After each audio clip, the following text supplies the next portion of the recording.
award Wait, of wait, wait, wait, wait, wait, outstanding wait, wait, wait. documentaries. What type of awards? We talking like Oscars and Golden Globes? Nah, these are just like, you know, other awards. Oh, so the I sideline can't goes believe my hand slipped. if it's not an It must have Oscar, been if an it's not an earthquake. Emmy, if it's not a There's Tony, no then other it way is I'd have booty messed up like or that. Grammy. It's booty. Completely strip the paint off and then start from scratch. It's such a beautiful day I in gotta this say, neighborhood. my A miniature beautiful army day. is I going think to that they look should amazing. postpone this neighborhood movie because of the allegations that are flying all over the air. Just other people. You mean with all these People gonna look at niggas? Mr. Brandon and the first thing they're gonna say is that, oh, he's nasty. Your deck is trash. You've got too It says many a cards. sweater Here, worn by look. Mr. Rogers Get rid of all your wetlands on the display cards. at Your the monsters there Smithsonian are all Institute. garbage. Yo, You're only yo, getting a Matt, plus do you one ever see synergy these bonus. niggas on You should be Instagram, like drawing one plus big 3 ass in, like, nigga, under and he 4 just be turns. bullying like some little Indian nigga? Hey, you! Nah.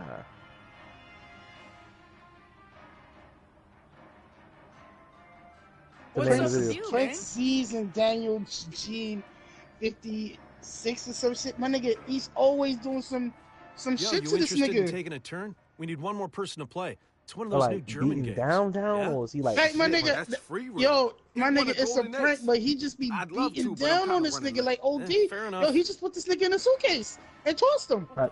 Fuck? By Prince Z's. What do you mean? Zaire? His name is Prince Z's or some shit. So, I rolled a 12 and just barely Like made Prince it. But Z it was E E. enough. My paladin was down to All one right. life before I was able to I heal. I seen this everyone nigga and prepare for fucking divine choke intervention slam to this my nigga through a deity, fucking Arneson.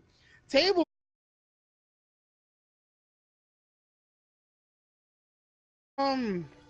Daniel Gene. Daniel the driver 56. and Prince Z speaking on Roman Rivalry. Yeah, watch it.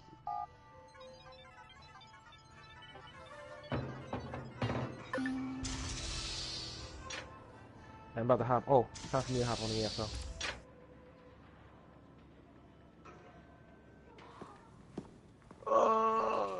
This nigga Russell Westbrook had 24 assists. This nigga still ass though.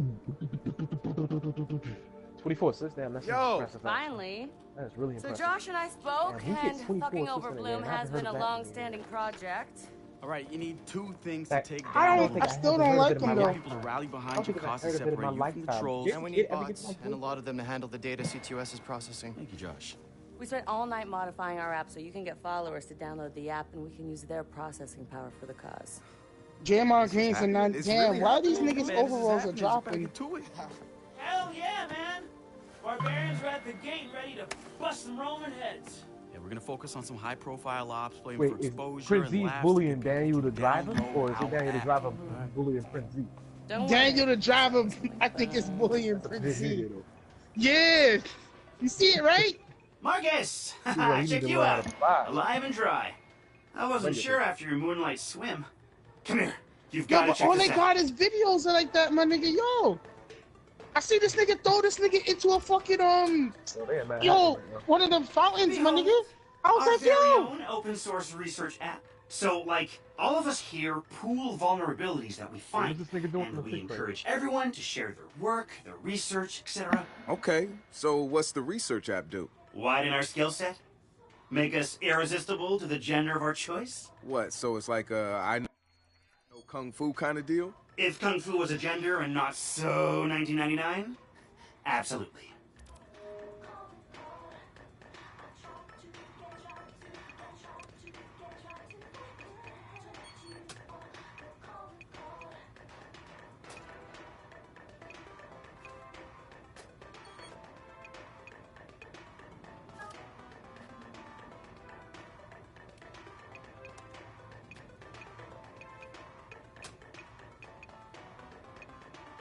How the hell did this nigga get out of that luggage?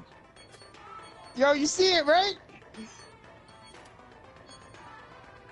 This nigga whooping his ass with a belt.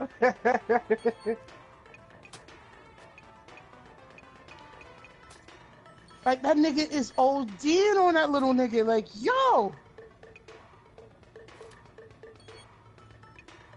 That nigga looking like a terrorist coming out of there though.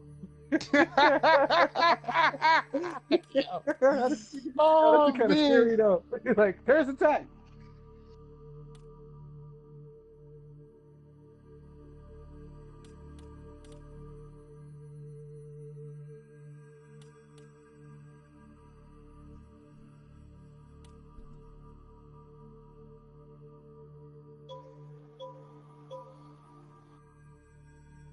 But you see this nigga though, right? You see this shit? That shit crazy. You got a gold on though.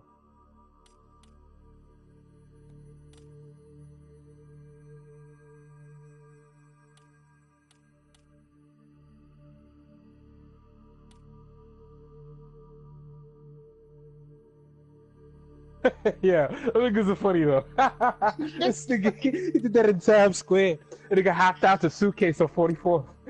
Like I said, ah! Like he was running away from people who kidnapped this nigga. I think it's funny though.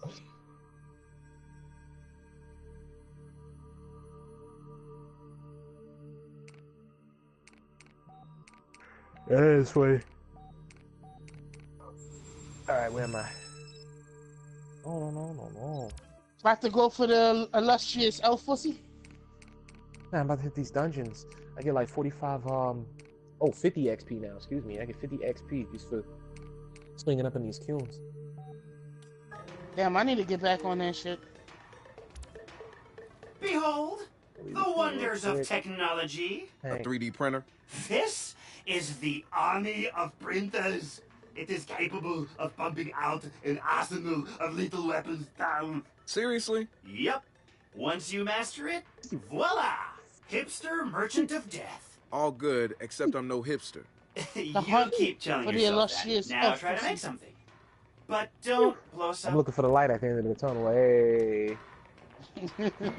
Nigga, I'm trying, yo, fuck that. I'm trying to go into the dungeon, nigga. I'm trying to go where it's all dark and warm and wet. Nah, I'd rather feel that light. I want to feel God. I want to feel that ecstasy of greatness. I want to hear Earth, Wind, and Fire sing songs. Yo!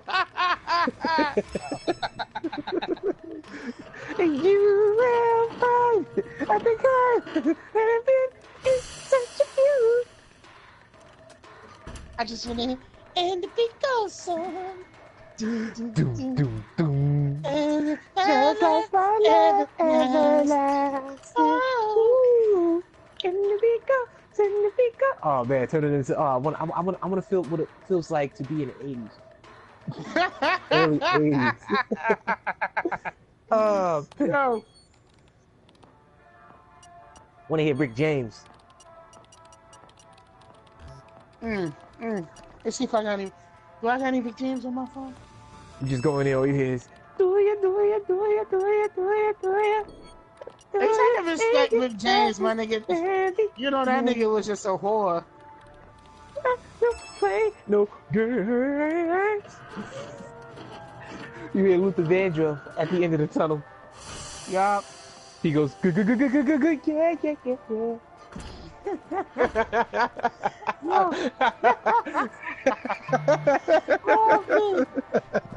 yeah.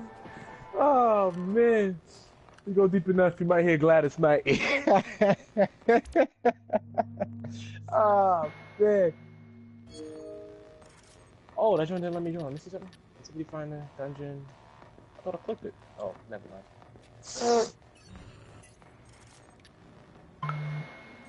I'm ready.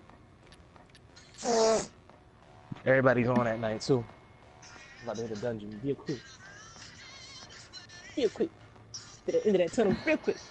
Damn, how come this queen got a little City of Ash? Oh, I ain't never did this dungeon before. There's not all elves are happy about Island Wood, joining there, with the little forest, oh, so it's a whole fireplace.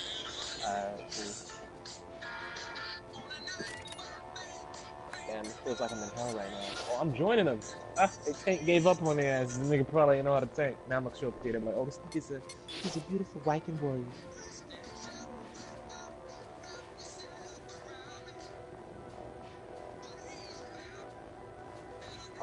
I gotta get back on ESO eventually.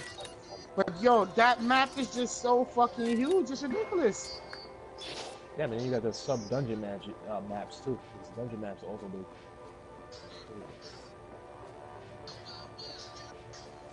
I forgot my whole dungeon? Oh,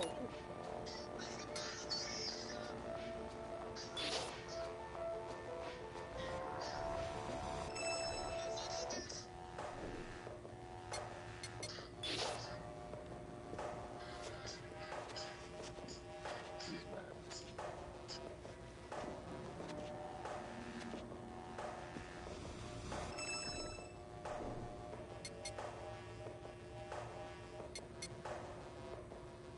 be happy if they at the end of the dungeon.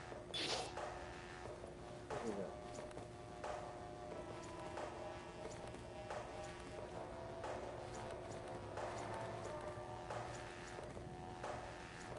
Oh, there's the other way.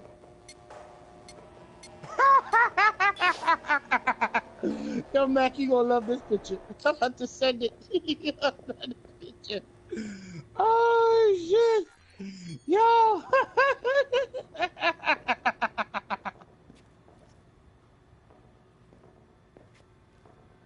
What you about to show?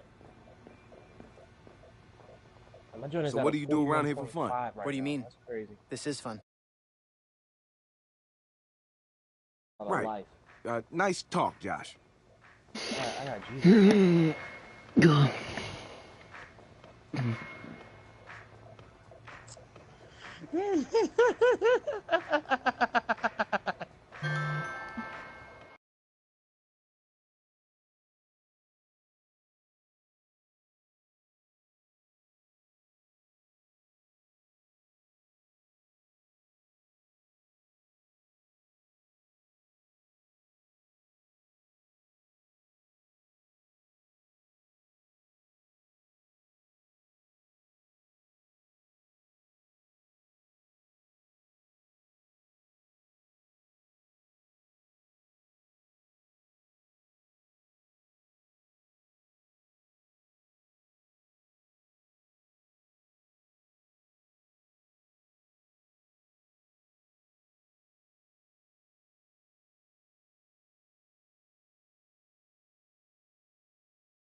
Oh my God.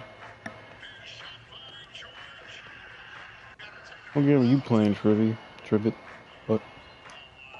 Let me see what this picture you shared. Yo, stop laughing.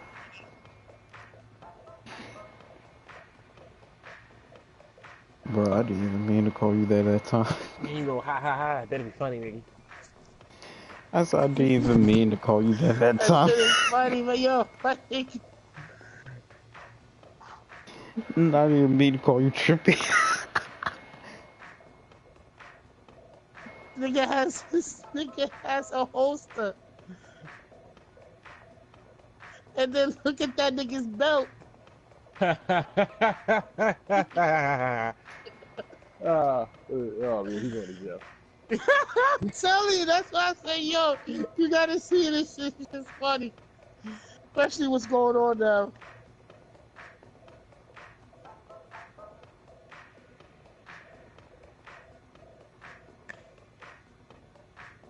Man, that belt is just...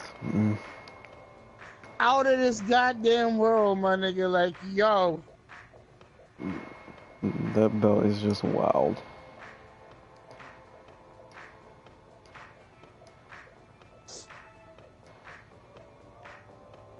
It's just wild.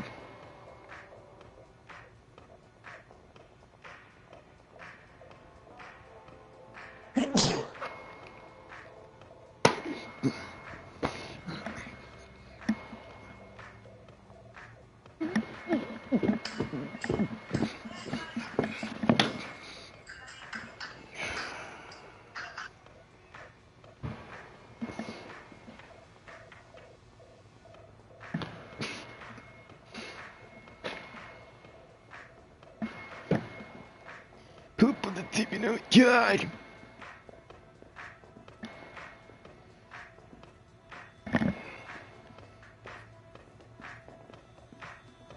Good to have another brother here. Good to be here, man. Are you all hackers? Yeah, kind of a basic requirement to get invited into the hacker space. But we all have our specialties, like Josh over there. Always building shit that shouldn't work. Now he's trying to build this big-ass drone. And Wrench? Good engineer, too. But better at breaking shit apart. And yo, Satara? Sis got skills as an artist and a graphic designer. Without her, dead sex walking around without a face or voice. What about you? What's your superpower? Tactical coordinator or cat herder. Take your pick. I make DedSec go where it has the most impact. You heard of Prime 8? Those are some real dirty hacking motherfuckers. Yeah, I've brushed up against them before. It wasn't pleasant. All right, that's what I like to hear. Link up with me when you're ready to do this, and I'll fill you in. There's so much always defense, someone running ops you against don't Prime die. 8. Bet they'd love your help. Damn, I want to start playing Star Wars again too. Star Wars on my tank and everything. Bro, I gotta make this space so I can start playing it too. Star Wars: The Old What the hell Republic? is this nigga Trivia talking about? Huh? Ooh. I don't know you took. Nah, I don't like neither one of the Battlefronts. I'm talking about an online game. An online game that built the platform for whatever game you think about. Whatever game you think is good, the game is that platform. You gonna get him?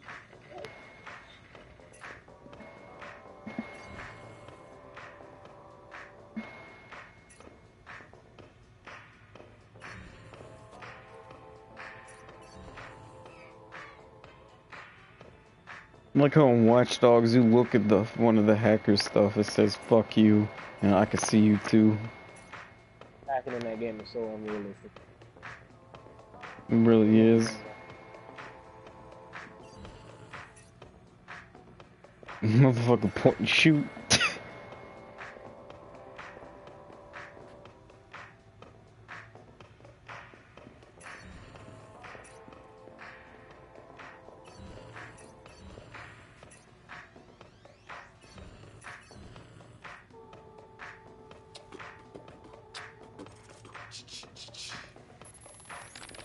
Let's talk about Satara. She's been driving DedSec in the Bay Area. Hackerspace? She's paying for it with borrowed money. Every DedSec poster, every flyer, that's Satara. She's even had a hand in our core tool set. Found one of the first 0 days in CTOS 2.0. Some of the guys call her Madam President, but I see her as more of a pirate captain. She'll lead you to the treasure, but you piss her off, you're walking the plank. I had a long talk with her once. Found out where she gets her relentless drive. It'd be like, She's got rich parents back home in Calcutta, and I mean like drive a car in the house rich. They sent her to Ivy League schools. Yes, plural. Hoping to expand the dynasty, I suppose. But she didn't stick with it. She rejected their money too. Everything she's got now was taken from people she says didn't deserve it. Satara's seen her own relatives pulling strings, taking advantage. She says shit like that will never... The original Chicago DedSec has coordinated operations. Everybody mostly working towards the same goal. Rumors say that the leaderless group actually has somebody upstairs calling the shots. The Council of Daves. I can't say if it's true or not.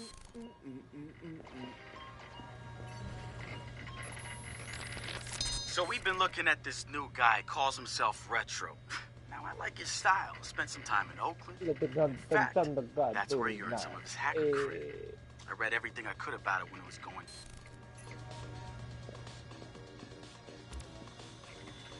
It's something, right?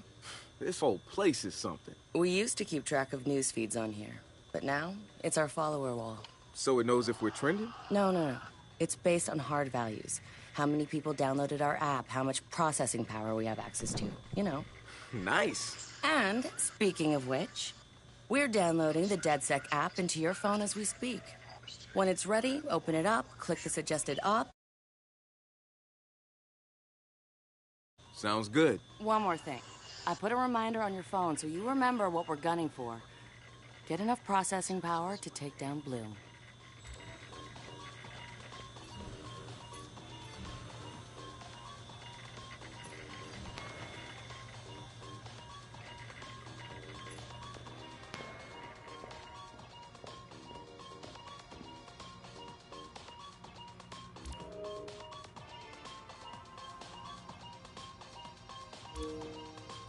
At most, 36 already. One track.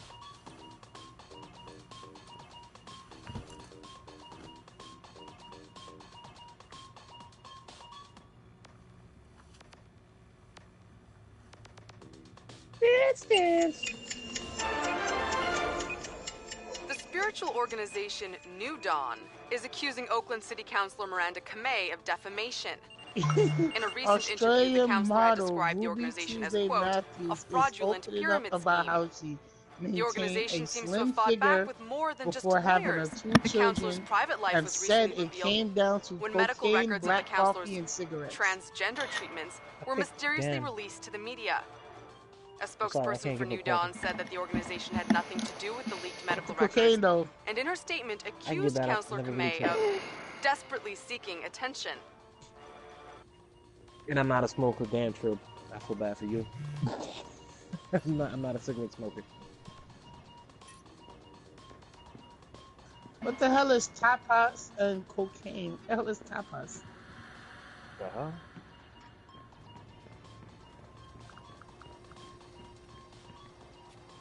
When you say cigarette, niggas need to go outside and smoke cigarette. Wrench. Cigarette. Man. Niggas gotta walk Cigarette. outside. Cigarette. Yeah, hold on. Give me a few Trip minutes. handshake it right now. Cigarette. Cigarette. Like, damn, how many candles I got? Give it a check in the pack right now. Like, shit.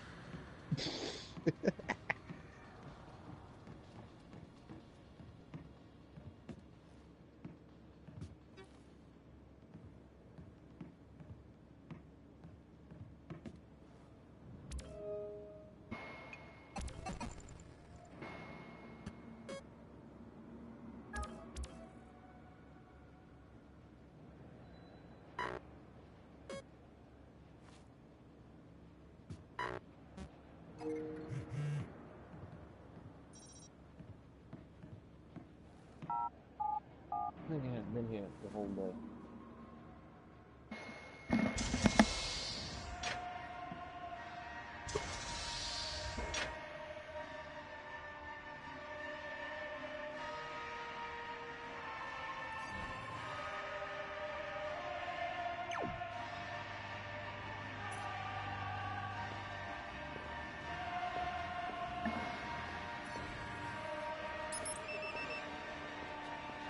California man allegedly won $10 million in the lottery, but then his roommate Jesus stole the Christ. ticket. I think that's a lie. I don't You think can't he trust- stole it at all. And if you did steal it, why didn't you sign your name in the back? That's what makes it also unbelievable. You always sign the back of the tickets. That's if you think it's a winner. If I know if I won, I'm signing the back of it immediately. The first thing I'm thinking of, signing the back. Oh, of yeah. it. Second thing I'm thinking of is, how can I get this ticket and laminate it with glass? My nigga, the moment, yo, if I thought the ticket was winning, I ain't telling nobody. My roommate gonna know shit. We'll The find out app's when I come home downloaded with and I'm gifts. in the park. What am I Nah, testing? what Start this nigga? profiling I'm like, servers, yo, I'm moving I'll be out. like, devices, something. see what you can pull Don't worry from about it. That's what helps us Nigga, figure first out thing our I next tell him ops. is like, hold And on, running I'm ops moving that out. are Why you important to moving out? people Yo, is how mind we your get them fucking interested business, in nigga. DedSec. I'm moving The more out. followers download our app, the more intel we get. It's the circle of life. Oh, and see if you can find some components to help us with our research. Hipster merchant The app is your data mining tool.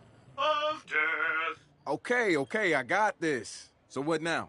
Up to you, man. You're free to do whatever catches your eye. We post ops to the DedSec app, and doing them helps us get followers. And followers are our Skrilla.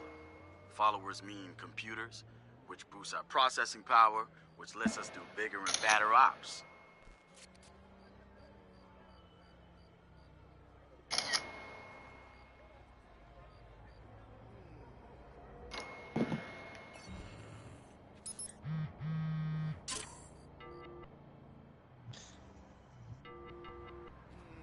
God damn. This is worse than Lemon Party.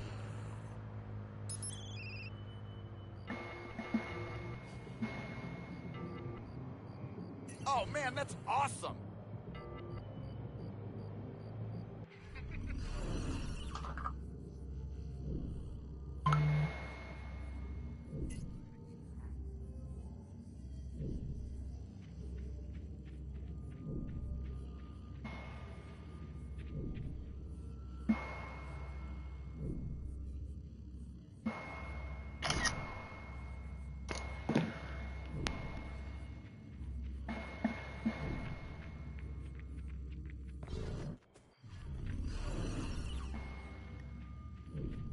What's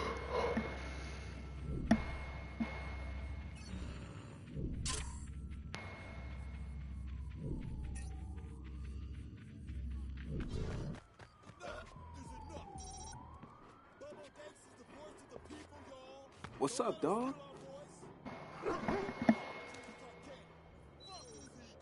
Haven't you got better things to do? So adorable. Hey, dog.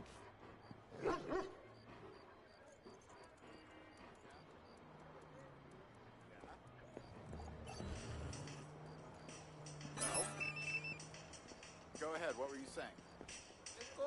Ah, come on! I need to find something to eat.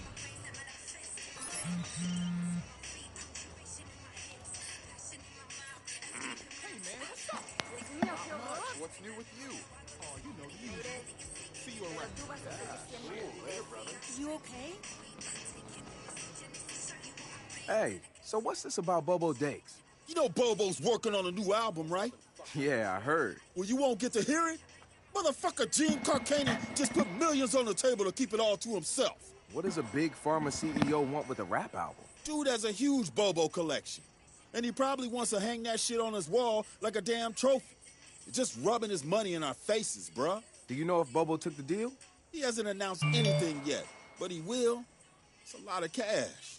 And maybe there's still time for an intervention. Time for what?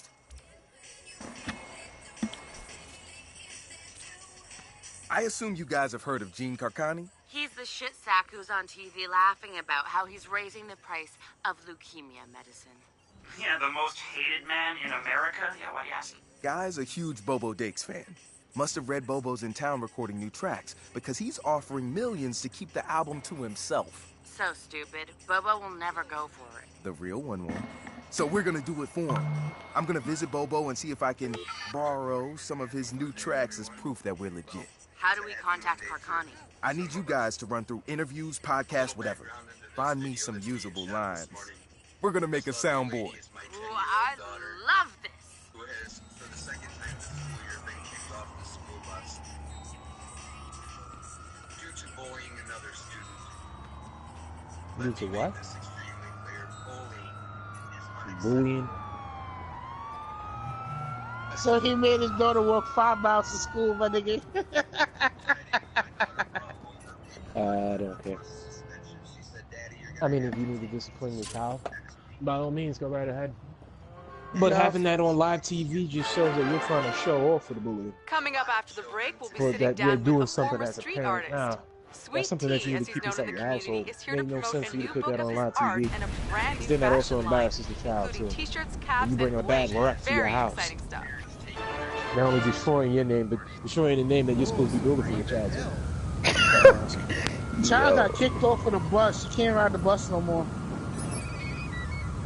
You know what I mean? It was a different story when I was a kid. Come on! If I got kicked off the bus, I'm coming back to school, kick that ass. See, my parents, they were into whooping that ass. And if I misbehaved and got my ass whooped, oh man, I was going to school to whoop somebody's ass for the reason for why I got my ass whooped. I said, you know, I went home today, right? I got my ass whooped. That's because I got caught. I don't never want to get caught again. I'm gonna whip your ass. Yeah, alright, so think about it. If this little You wanna fucking be a girl got snitch, caught nigga? bullying, my Alright. nigga. Yeah, she got caught You wanna be a bullying. snitch, nigga? You wanna be a snitch? You know what's gonna happen, right? If she has that nigga attitude, it's gonna be a problem. ¡Qué chingado! Bus rides to school in the morning. All of that is a privilege. It should be treated as such. Pinche huevos. My beautiful daughter is going to walk 5 miles to school in 36 degrees. Marcus? Guys, Damn. the Cyber Driver trailer just dropped. Oh, yeah, sweet. Hey, don't watch it without me. Meet you at the Hackerspace. I'm on my way. Because I'm doing what I feel is right. Teach my daughter a lesson and to stop her from bullying. So children, if you're watching this, please understand that bullying is unacceptable. Everywhere. Hello? A little consideration, It will not be tolerated. If I ever got in trouble, I remember I got in trouble when I was in like 4th grade for something super serious. And I went to school and I whooped that kid's ass. All because I got my ass whooped. See, maybe it's different with guys. You know, guys are a little bit more da-da-da. With daughters, it's easy. Guys, it's not the same. You beat them, they turn into monsters. If you don't do it correct. Yup. You know, I went home and my father was waiting for me. You gonna be waiting for that kid. You know, on his way to school, whistling, took him up. Did you learn your lesson? I said, yeah, as soon as you learn yours, baby, I will whoop your ass. Yo. Damn, nigga, you horrible. Yeah, I'm the worst. I don't take that lightly, especially if I know I'm not wrong in a situation. He got in trouble, so he got in trouble. This ain't gonna stop me from hopping on his ass. I'm gonna go back here and I'm gonna hop on his ass.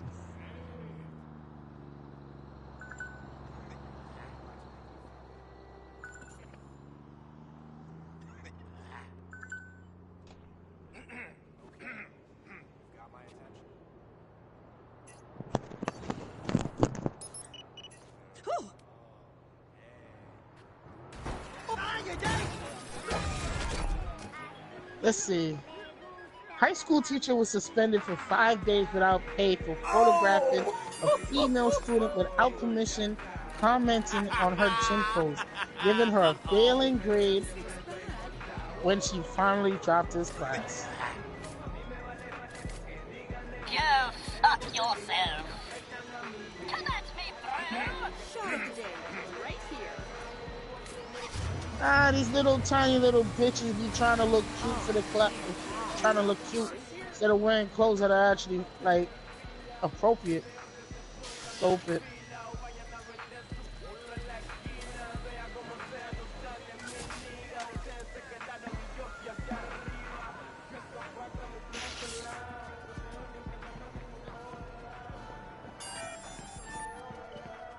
Public school policy forces kids to wear bad grades to wear special IDs.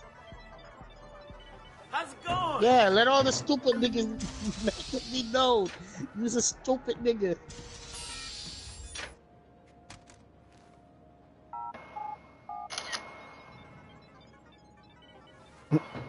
But hey, I got shitty grades. Yup, let the whole world know about it. And that nigga stupid.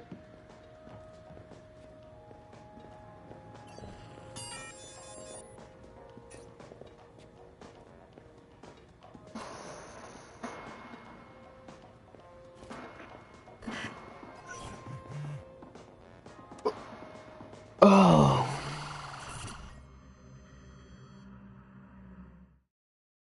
Yo, Marcus, have you seen the trailer for the new Jimmy Siska movie? No, it's out. Hey, pull it up, man. No, not on this. For this, we need perfect sound. We need a big screen. We need to be comfy. We need quiet. Have you seen it yet? No, man, I waited for you. You're the best. Thank you. All right, everybody, we're gonna watch the trailer. Shut the fuck up. Shut up. In a world where technology connects everything. I'm not looking for justice, goddammit. One man prowls the information superhighway in search of cyber justice. I'm looking for cyber justice. Simple line of code could devastate the whole world. It's gonna be a cyber catastrophe. Cyber Driver. Hit him with the code flurry, Chip. Jimmy Siska is...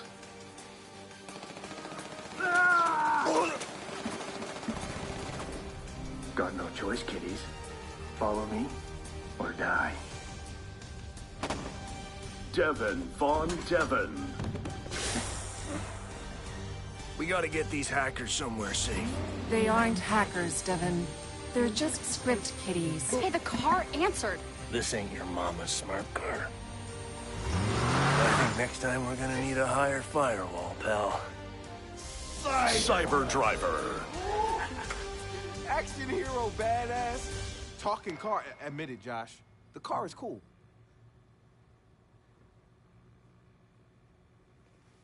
You know what I'm thinking? We cut our own version of that trailer. And that car is gonna help us do it. Real? Wouldn't have us a ton of followers. What is First, this Josh and fat I will white go to girl the studio to loving get that big script. black cock? We'll look around and see what other gems they have about DeathSec, and we'll look for the car. All right, so what's the deal? It's been like that for decades. Let them. Don't worry, Cyber Child. Hacker movie's gonna get hacked. You're crazy. What happened? I've always seen a fat white girl with a big ass black cock in her mouth.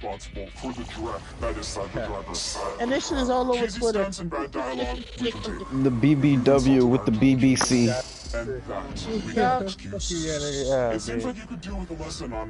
Yeah, I was just going through Twitter. All of a sudden, I clicked on one page, I clicked on another, and then I'm like, I don't know what world I'm in right now. That's how Twitter is?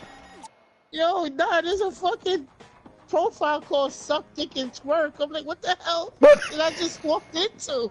Bruh, with Twitter you can just have anything. No. Yeah, all it is bitches sucking dick and bitches twerking.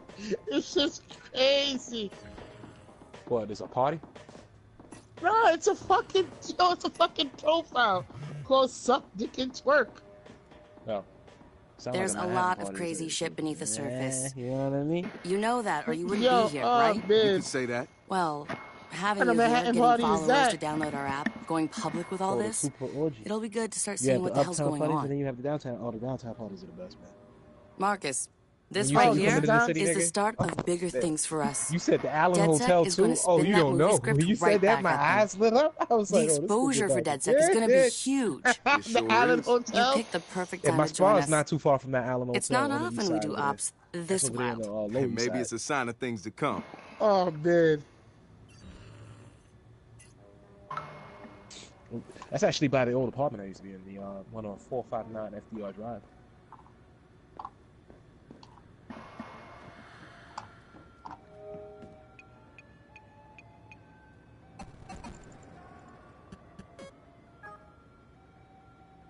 Oh, man. Mr. Memon. Next thing, go up there, get lost in some Harlem chick's ass. Then I don't know how to come out. I ain't gonna get lost, but you have a fun time. Oh, man. Now I'm gonna get lost because I ain't want to go. But it's not the I'm Allen not gonna want to Hotel. go home. It's a spot near the Allen Hotel that's called Something Candy, and it's like a restaurant. But behind the doors of that restaurant, oh man. So I rolled a 12. And when you just said something barely about made it. Excess and But Beauty, it was you have enough. to. Oh man, it's My crazy that yo. paladin was There's some down to spots out one there you life don't before I was know able about. to heal everyone with a prayer for divine intervention to my deity. We already went over this. When you said Excess Hotel, you went to go look it up. I said, oh no, man, I know that Excess Hotel. You gotta actually go through something different. Yeah, when you said that, I'm like, oh damn, this nigga Storefront, know. and then, yeah, I know about all that. Oh man, there's some places. Oh, if you ever come to the city and you need like a cool recommendation, like you remember you told me that you said it was a cousin or a brother or something like that. You need something. I said, yeah, I could hook him up. I know all the spots in the city. I know secret spots that only like 10 niggas know. Yeah, sure. Literally. Fun to laugh at. Cool, you said. Did I actually Damn. say cool? Here's Yo, what we know, oh, Josh. man. Cyber Driver is I've been shaped to up all to be those $1 parties, million CEO parties, all that. cyber-catastrophe. I know you're trying to get my goats with that word. Oh man, the Wall Street parties are the I best. don't want that. They be man. like, oh, Keep what's your goats. recommendation? Why would Who's your Galilei allow their recommendation name to coming be here? Oh, sullied? this person right You here. mean cyberized? Oh, You can keep here trying. you go. They But it'll Mr. never be Mac. Enjoy funny. yourself. I'm not They gonna know lie. exactly If what those you're scenes talking were what about. they chose for the trailer, Mr. Ben Mac. yeah, the rest of it's gonna be jack shit. And why they chose to target DeadSec is curious. Well, Chicago was a big deal. True? Yeah, man. Anyway, don't worry. You and me are prowling the information highway to seek out our own cyber justice. Look, Josh, we're gonna have fun with this. And I promise I won't say cyber anymore. You know, after this, the cyber world will never be the same. Oh.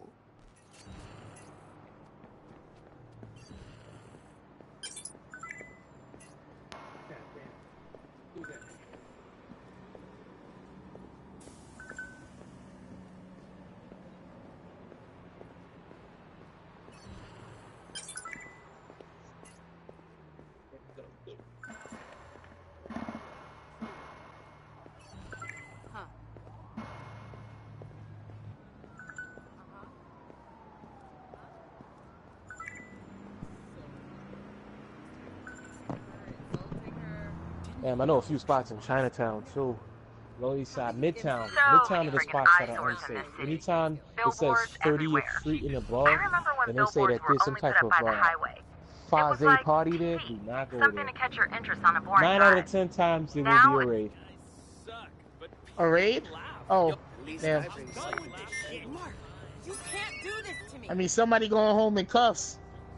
Yeah, definitely. Because Koreatown is in Midtown.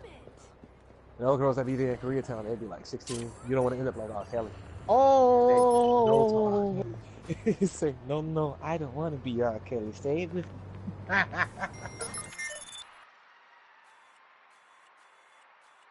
That's another thing. Show up your professional too. Oh man. How can people keep buying this new Dawn bullshit? It's obviously a money-making scheme disguised as a New Age church. These things usually target nice the little collar uneducated shirt. and the elderly. Some slacks. But I'm seeing intelligent, well-spoken Collar shirt, maybe celebrities some. flock Actually, to it. to play it off, if What you is wanted going to. on? Collar How do I shirt. get in on the profit? You don't need no tie for it. A pair. You don't need some slack. You don't need slacks for that either. Not much has happened since the last time you called me. Khakis, to tell you the truth, you get away with that. When you go with a pair of jeans, just make sure that the button-down white shirt is tucked in. I like to wear a cotton button down. I just told somebody over the phone, can you give me a cotton button down? I like the cotton button down. You get the cotton button down, and you throw on corduroy blazer. You come in there looking like the professor with the patches on the elbow. Love you. Love you too. Wait, I do that all the time. They go there and be like, oh, you're a college professor? I said, yeah, I can teach you everything. Conversation stops. They be like, yeah, I know what this nigga is. Yo, this nigga, yo.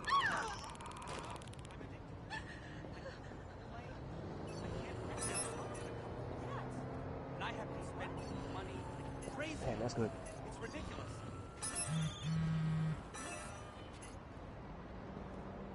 What the? Jesus! Actually, on Second Ave, on the Second Ave Strip is where all the clubs and bars are at for downtown Manhattan. Nah. All the best clubs are on that whole entire Second Ave Strip. There's a lot of pubs and bars, but there are clubs there too. And some of the bars actually have clubs embedded in the back. I hope you learned your lesson. Like I remember when my squad was dressing up as Santas and they was going Santa hopping on Second Ave. That's the #1 hotspot for bar hopping, Second Ave. And I said, are y'all going with me or y'all going to go with this nigga? And they looked at me and they said, well, don't you know where all those spots is at? I was like, yeah, I was taking them into spots. It was like, yo, how come you know everybody from Second Ave, from First Ave, all the way up to 14th Street? They said, this nigga for 14 blocks straight has walked in there and gave every bartender in Barkia Pound, they could walk into the back and they walked up to they said, you got drinking. So I said, no, I just know niggas. straight. Down to the city is cluttered, too much multitasking. This nigga back dude got drinking issues. Shit. Like, they don't understand. Like, I really know, like, every last one of them. And when there's a new guy that's working there, or a new girl that's working there, I know them. I'm sitting there telling them about it. They was like, yo, dude, it's all up and down Second Ave. I think if Max stay in touch with everybody, he'd be like, yeah. You know. Nah, because like a lot of people don't know. I used to do a lot of things. I used to fight the money and I used to show up to the bars and spend it there. So they used to know me as a spender. And one of the dudes that I used to hang out with, God rest his soul, he no longer with us. He used to host parties. And the parties that he used to host, because he had like oh man, his condo was just ridiculously bigger than here. I mean, like, when I tell you that he had like 2 whole entire floors, like with nobody else living on his floor, this nigga had like 2 whole entire floors just for him. And I was like, dude, you have like the whole 2 entire floors. We even ordered the building. We went in the building. We went on the first floor. There's an apartment door for every person that's there. Second floor. When it came to the last 4 floors, it was 2. There was a couple that was underneath, the gay couple that owned 2 floors, and then he owned the floor on top of it. Plus, he had access to the roof. I was like, wow, that's crazy. Similar line, except for there's a floor over us. You know what I mean? So them niggas got ultimate access to the roof. But since I'm on the board, I got access to the roof. Damn, sound like that nigga was selling drugs. Then I said she didn't have to do do it in the first place. And she was all like, no, I'm happy to help, really. Then she goes and jams the goddamn printer again. And I am saying back Then again, I mean, as a host, he probably was. Maybe a couple of shows, but he was more of a clean cut guy. He used to do party events and all that. His chick who, I don't know what happened to her.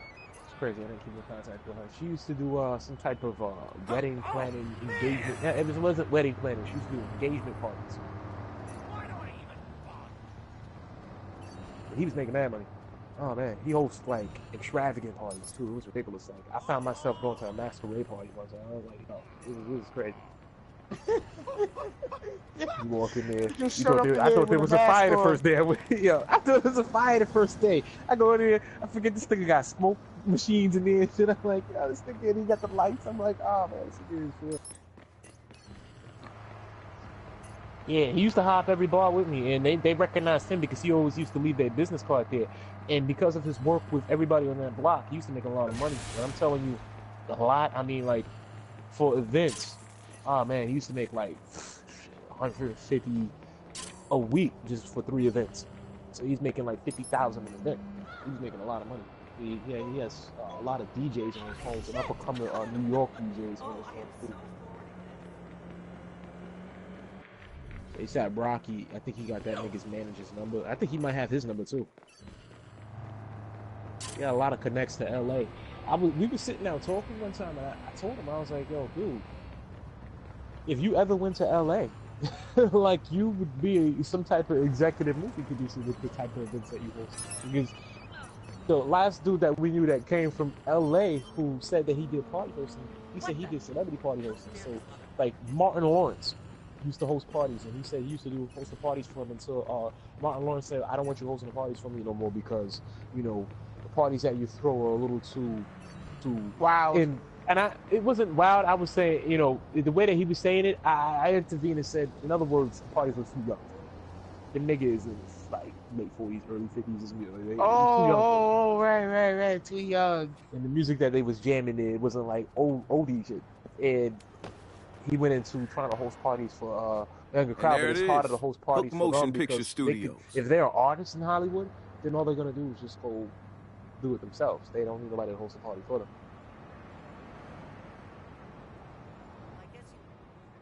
Oh man, it was crazy. Last I heard of him, he hosted a party for what's this nigga's name? What's this nigga's name? That's when you gotta snap. From Young Money. Just yeah, Birdman. That nigga, he hosted a party for Birdman, and Birdman dropped like $5 million on this nigga on his head, and he said that the whole purchase price of the party cost less than about $10,000. He said what made the party poppin' is that it was the people that were coming in, and this was for like a son of his or something like that, or some nephew or something like that. And he was just hosting a party. It was just a bunch of people there. All he needed to do was install lights, food, beverages. His light installation was the only thing, and the machines were the only thing, and then he had to pay the DJ. Right? He only paid the DJ so he made about like $5 million on a party that was hosted at Birdman's house. It wasn't even a venue. It was at his house. Wow. He got $5 million on this thing. I was like, yo, Birdman is stupid. I was like, how'd I get in this business? Yo. And it just said, stick to stand-up comedy. I was like, I'm not even a stand-up comedian. You hurt my feelings, nigga. Oh, man, that nigga was an asshole. That nigga told you to stick to stand-up because Birdman is a dumb motherfucker. I told this nigga, I'm not a stand-up comedian, my nigga. I write sketches. Oh, man, that nigga was an a-hole. Nah, that nigga Birdman is stupid, though. Yo, that's why he ain't got no money. Nah, he rich. He ain't got no more money? Nigga, yo, this nigga's struggling to pay niggas off. Nah, he's not trying to pay he had money. He just didn't want to pay them off. He was just being cheap. You got it twisted, Dre. That nigga ain't trying. He's pulling up. You know what he's pulling? I called him Mike Tyson. It started with Mike Tyson. I think Mike Tyson passed that torch down to 50 Cent. He did. Niggas trying to talk about, oh, I ain't got no more money. I think I would pull that stunt too, though. I'm like, what money? Oh, I'm broke. And nigga said, oh, that was all pop money inside the movies. No. And they looked on his Instagram account. They was like, what's that? They was like, oh, I was just, I got an image and reputation to obtain. I got to uphold. It's like, yo, this nigga. Yo, man. Yo, man, when I tell you that nigga is a dumbass, I was like, oh man, he's dumbass. $5 million, man. $5 million. He only spent $50,000 on that party. He said the $50,000 wasn't even worth that much. He said he just really had to pay off the DJ because there was going to be celebrity appearances there anyway. He had multiple Swiss beats popped up over there. I was like, damn. I was like, how do I get to one of those parties? He said, you gotta come out to LA. I said, I don't like earthquakes. That nigga said, yo, just keep my number. It's all gone to the dogs, buddy. Oh, man. I talked to him about like 2 weeks ago. He cool people. Actually, a week and a half ago. But he cool people. Yeah, if I ever go to LA, oh, man. Nigga Max said, I don't like earthquakes. I don't like snakes and earthquakes. Go pick up a computer and say, I quit. Just throw it at somebody. Like, fuck you. Yeah. Oh, you gonna catch this nigga back on the gig TV. You got here. Don't TV try sketch and one con day. me. What? So what's That's your another line? thing. Those Go guys ahead, that, try it. Howard I was work dating, here, but I Blue forgot Howard. my ID. Oh, man, I'm it's all with the catering, producers, but you too. aren't getting in. Like, Yeah, no line, just there's a movie a buff. producer who See you co-produces around. with Chris Kardashian, right? Huh? And it's weird It's a how sweet much I gig know you got about Chris here. Kardashian. Don't try Never and met the con Richard me. person. What? So what's I your met line? Go somebody ahead, who was try supposed it. to be I her work son-in-law, here, but which I was forgot Chris my Humphrey's ID. outside I'm of a with catering, hotel but you aren't on getting Park in. Ave in Yeah, no 29th line, just a Street, movie right? buff. See you And around. I seen him coming from the Starbucks. TMZ ain't noticed who this Hey, nigga hello. was. I gave this nigga $1 and I said, good game. It's like he was in town to play with, he was playing with the Mets. Oh, He was in town to play with the Mets. And he was walking with the producer. And when I seen the producer, and the producer saw me, oh, he was like, well, there goes that. And then walked off. I thought gave the nigga $1 because he knew. I was like, if you're walking around with the co-producer of the show, that means that you're really only in it for the money. In that what you see on the what is it, E network, that E network with all the reality TV shows, it's all fake. When that wasn't the first time I seen that co-producer too. I seen that producer on what was it?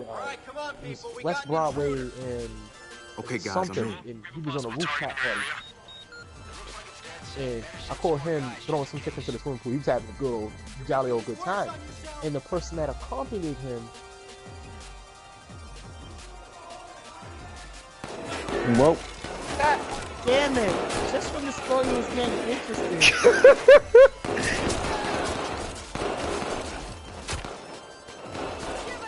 You're done.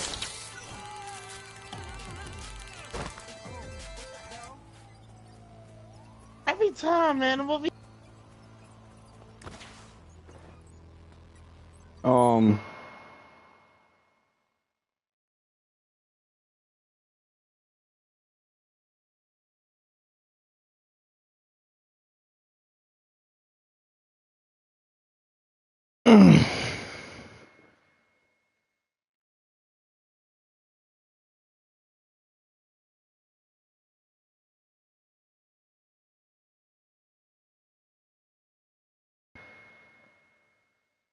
I think we all just got booted. Tribbit. Bruh, it felt like we all just got booted offline. man, I feel like Asian.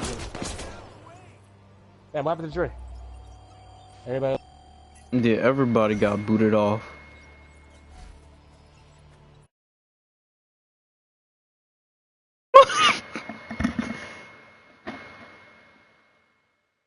Yeah, everybody got booted off. Bruh, I think it's this PlayStation.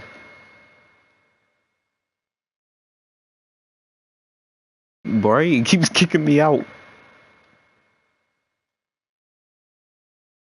No, yo, fuck.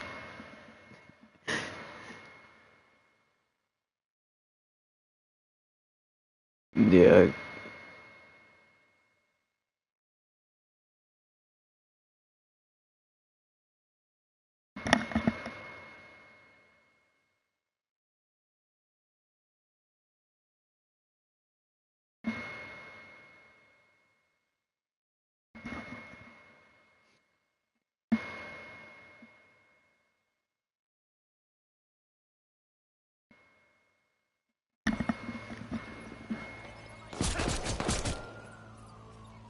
You know what? They can kill me now. Go ahead, kill me. Shoot me dead. Shoot me dead. Yeah, what was I saying? Oh, yeah. Oh, this nigga Dre at. He timed out too. Oh, he's back now. Yeah, yo. Bro, I timed everybody out. Two of them were girls, and they knew they was using cell phones and everything all before the season even started. The Amish shit? Yeah, two of the girls off of the Amish shit. Look, nothing like what they were doing when they was on Amish. Meaning that, yo, them producers are pretty straight. Those girls wasn't Amish. I was sitting there at the party, just chilling there, watching them because I'm like, okay, yo, guys, you I'm see in. this shit? You're the only one that noticed. I noticed a lot of things. It's just that I noticed this producer. And nigga also co-hosts the show with Kris Kardashian. He was over there just chilling with them. I was like, that's crazy. What the hell is this? And these niggas be thinking that they fucking slick. Shit's crazy. Yeah, it's not that. It's not just that show. He has a lot of pull in a lot of places. He's very rich man. Basketball Wives. He helped to produce that as I think he was a backstage producer. He wasn't like an actual executive producer. He was doing like they have writers, like legit writers. Damn, that shit is all fucking I seen him 4 times in a row. When he saw me, he thought that I was one of the producers. I was like, nah, not at all. I'm just gonna figure who'll be at these parties, man. Like, if you here in New York City and you having a party, you can rest assured that most likely I'm gonna either sneak my way in or I'm gonna get invited. Either way, I'm gonna be there. I'm sneaking into pool parties and shit. I come in with bottles. I'm like, I'm the party starter. What happened? Like, if I know about a party, I don't care what party it is. I will show up there. All I have to do is smile. They be like, you play football? It's like, no. They say, where I know you from? I say, you don't know me. Open up the door. Let's get this party started. Like, I'm that type of nigga. Yo, like, yo, this is so light-skinned nigga just walked inside of him. We don't even know who this nigga is. He just walking in. They asking everybody, like, y'all know this nigga? They be like, no, I don't know where you at. Like, look at that skin over there. Was he on for that TV show? He must be a movie star or something. What's his name? Niggas start asking, what's your name? They be like, they call me Mr. Matt. I should start saying R. Kelly now, right? Yo, nigga, I don't think you gonna pull that off, nigga. You too light for that. As a joke, I think I could pull it off. And niggas start laughing at me. Like, ha ha ha ha. Yeah, pass the bottle. Yo, oh man, what you showing there with like expensive bottles too? Man, I can listen. I'm the type of dude who'll go to the store and go buy soda and walk right into a party. Oh man, for real, like niggas look at me and be like, "This is nigga." You'd be surprised at how many parties I used to crash. I can still do it too. Oh man, you closer to Long Island than I am. There's been times I went out there in Long Island wearing a suit to a daytime Emmys event. So like, you don't even know, nigga. Oh man, them days that I don't be in, they be like, where that nigga Mac at? Oh, he probably got lost somewhere. You know, I thought he was gonna be on that night. Now, this nigga went to a party. I mean, you know, I'm never surprised about that. I'm never all I have to do is just go in there and smile. Like, they be like, yo, who is this nigga? Nigga came in here like it's his party. Damn, I crashed so many parties, it's ridiculous. It's really not that hard to crash into these parties. Like, if they don't have a registration, you can walk right by them. Oh, so basically, if they ain't got no bouncer out there with a fucking list talking about who's this, who's that. Listen, dude, I seen some kids dressing up and some stuff, and one of them mentioned that they were going to some mansion party out there. This is why I said I know a lot about upstate New Jersey. I was like, yo, listen, there's a lot of houses up there. I know a neighborhood that Tracy Morgan lives in, and he lives in like a $16 million mansion, right? When I found out that everybody was going up there from this area, I was already wearing a suit because I was coming over. I was like, I'm gonna just drive up there and see what happens, right? I went up there and they had like the whole block, you know, I mean, it was like private area, bunch of bodyguards, had a person with a list, and they knew who was gonna go to the party, who wasn't gonna go to the party, and then okay, guys, I'm in. They anticipated who was going and who wasn't, right? Because I showed up there with a suit and I was smiling, I was like, they told me that the entranceway was where? They're like, oh, entranceway is right this way, sir. It's like, you know what I mean? It's just improv. You're not really, in a sense, trying to give off that you don't belong there. It's just that you're looking around and then you get there. And if you act like you're demanding, they'll be like, hold on. He told me to be here around like 7 o'clock. Why is everybody else here still so early? Like, you'll engage into what we call standby conversations with them. And they're like, oh, I'm so sorry about that, sir. You're not even on the goddamn list. They're over there kissing that ass already. And they're like, oh, go inside. I'm sipping on champagne. I'm tearing the place up. I'm a goddamn mess. Like, I'm over there giving them skits. They were like, what is he? I remember Jerry Steinfeld. Because he has a house down here, an apartment down here in Lower Manhattan. He used to invite Alan Bowen and Tina Fey to his parties, and a lot of people off of Saturday Night Live, like, he's real close with Tina Fey. When I showed up there, he thought that I was one of the young comedian writers that was writing for, like, Jimmy Fallon or something like that. I was like, don't give a damn about that corny ass nigga. It's like, what's better than niggas?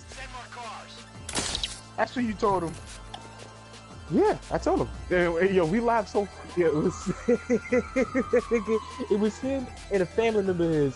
I told his family member, I said, I don't even belong at this party. We were just joking around. He's like, yo, I like this guy. I was like, yeah, I'm just jacking this bitch. He was like, what? Yo, it's like you don't understand. Like I know how to it's that personality that I give off that I know how to affect and change the demeanor of a conversation. Like, what's your name again? I'm Mr. Matt. Oh man, that's just funny. So many parties. Oh man, what's her name? You remember Amanda Bynes? Yeah. Oh man, she has she had an apartment near Washington Square. Yeah, she lost that shit. Near Washington Square, it had no furniture in it whatsoever because this is when she just started the drugs. So she sold all of her shit, and she threw a party in there for her fundraiser. And she called it the Amanda fundraising party. I was like, nah, that's just money for drugs, nigga. Oh man, when I tell you she had like Disney stars in there that I have never met before, and then I was like, oh, I seen you on Disney. They's like, yeah. They's like, what show you from? I was like, I'm not from any show. They's like, oh, what do you do? I was like, I'm right here. They's like, oh, so you're right. Have you wrote for any shows yet? I was like, I mean, a couple of okay, guys, I'm in. Writing, but it's this bitch. Yo, that's funny. This bitch. Yo. This is a new brought that. But she over here blasting music again? Nah, I'm muting it immediately. Everybody mute immediately so she can talk to herself. I ain't giving her up because she's good at 2K, but other than that, nah.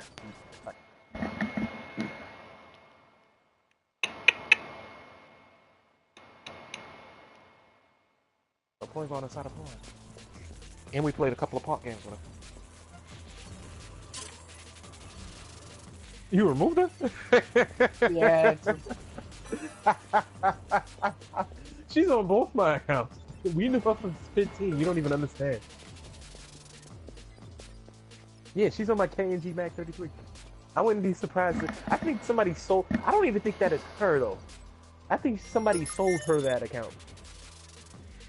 It had to be. If you're on my KNG Mag 33, like, you have to be a top 2K player to be on that account. Real talk. It's either that or she uses somebody's account. These parties be crazy, man. Oh man, I love them parties. Oh, that man party is crazy. How much drugs did you see there? Yo, surprisingly, I ain't see anything there. Surprisingly, nothing. Not only did I not see drugs in there, I didn't see anything in the house. Like, I'm the type of nigga where if I'm going to an expensive place, I'm there to steal something too. You know what I mean? I'm there to steal silverware. Yes, a couple of bottles. Like she gave me some She had nothing there. Right, nigga? It was nothing in that apartment. I was like, are you kidding me? Where the fuck is all this shit at?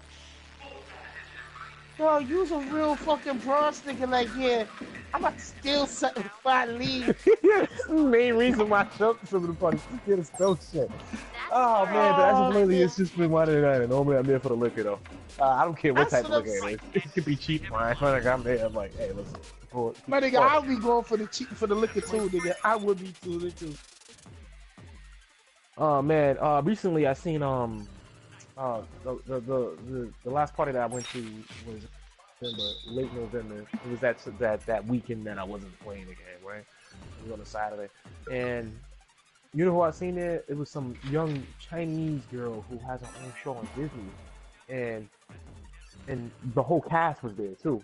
But they had like other people that was there, voice actors and stuff, and they kept it casual at that party. So I was like, this party's on. I was about to walk out, and yo, in comes in. As soon as I open up the door, it's oh man, it was like a Star Trek angel from heaven. This nigga William Shatner walked in the room. What? I was like, that shocked the shit out of me. I said, out of all the celebrities I have seen, I said, this nigga had a halo around his head.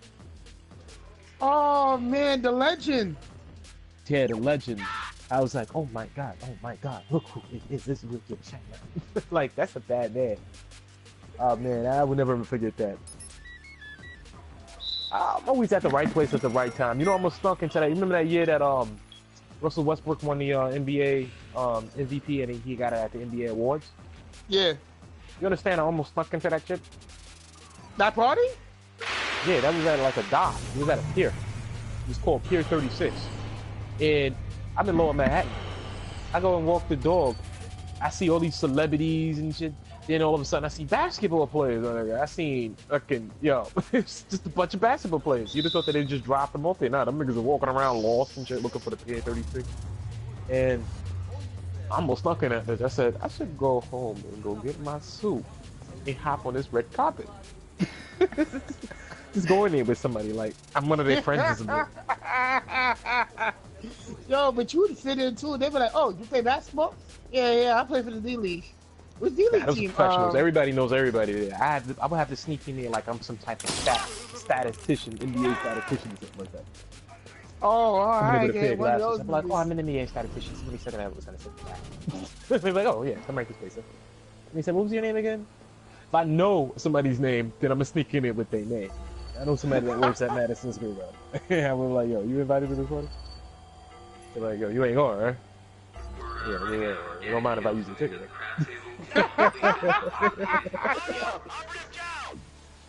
Tell you, man. Yo, that is some real yo. This thing I almost snuck into that.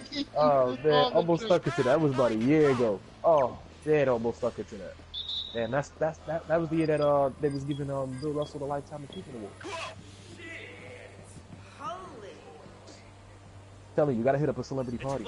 I know you just now getting into the backdoor parties. I'll be there next. I'm saying, like, once you get into the, if you go to Beauty and Essence, you might find a few of them celebrities too. They be out there, they be there, but you have to be a regular there too. After being a regular, you pick up on one of their numbers and they give them a phone call. One of the guys I know, Guzman got a bar down here. His grandmother lives over here. Anytime I want to make that transition, I'm like, hey, you writing? Yeah, listen, you about to come out with a show? You need a writer? Trust none of those corny guys at NBC. I'm your man. Oh man, because you already know what I'm gonna end up doing. Like, yo, Mac, I got us a job. Yo, why you think I was laughing at War though? War was like, I'm a writer for the Writers Guild. He ain't tell me what Writers Guild he's a part of. If he's part of Writers Guild East, I'd have gave him my registration number. I said, yeah, take a look. I write comedy, you write music, nigga. There's more money in comedy than there is in music. I wish it hit the big screen. We should hit maybe 11:45 on the billboard. We talking Emmys and Oscars over here. You just a Grammy, nigga. Nah, I don't even think he's close to a Grammy. Nah, he's nowhere near close to a Grammy. I'm nowhere near close to any of those awards either. Tony, Oscar, none of that. Nowhere. I'm not even close. Nowhere near close, brother. My material's not good enough. Then again, it's comedy, my nigga. Comedy's a different warrior. It is. First of all, it has to be funny, and not all comedy means writing. But if it's a sketch comedy, it means comedy. Yup. Like my first look at sketch comedy wasn't even SNL. It was in Living Color. Living Color was like that. That was it for me because the way they did their comedy was so timely that they were killing SNL and ratings. Anytime Damon Wayne came out there and said something funny, like if he was homie to count, he'd say, "Hey, where you think you're going, man? Yeah, hey, look what I got. I got some food for you. Here, look at my sock." And he pulls the sock out of his pants. I'm like, okay, that's genius. He a low type of person.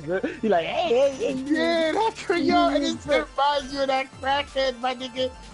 Yo, but here's the thing. Those characters are like niggas we know. We just making fun of those characters because a lot of people don't understand that some of that comedy has been discipled into other people's show. When they look at other people and ask them for advice, do you think that Dave Chappelle is a naturally funny stand-up comedian, but most of his material came from Wayne's, the crackhead that he created compared to Damon Wayne's crackhead. I think Damon Wayne's crackhead is funnier. Sorry. I don't know. Did you have? I don't know. No, but listen, when you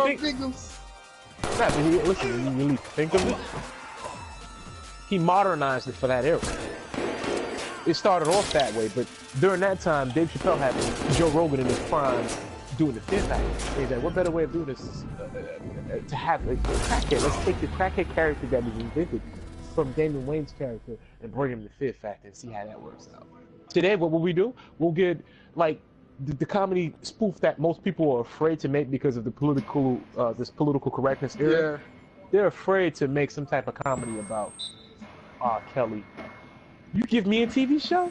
So you're gonna be pissing on yourself. I'm gonna have R. Kelly in prison. We're gonna have Bill Cosby in prison. You're gonna have 6ix9ine too. Weinstein in prison. 6ix9ine is gonna be in prison. Kodak Black is gonna be. You do understand that skit would be like one of the funniest skits that you can see. It's like, yo, did 6ix9ine just get fucked by Bill Cosby? Yeah.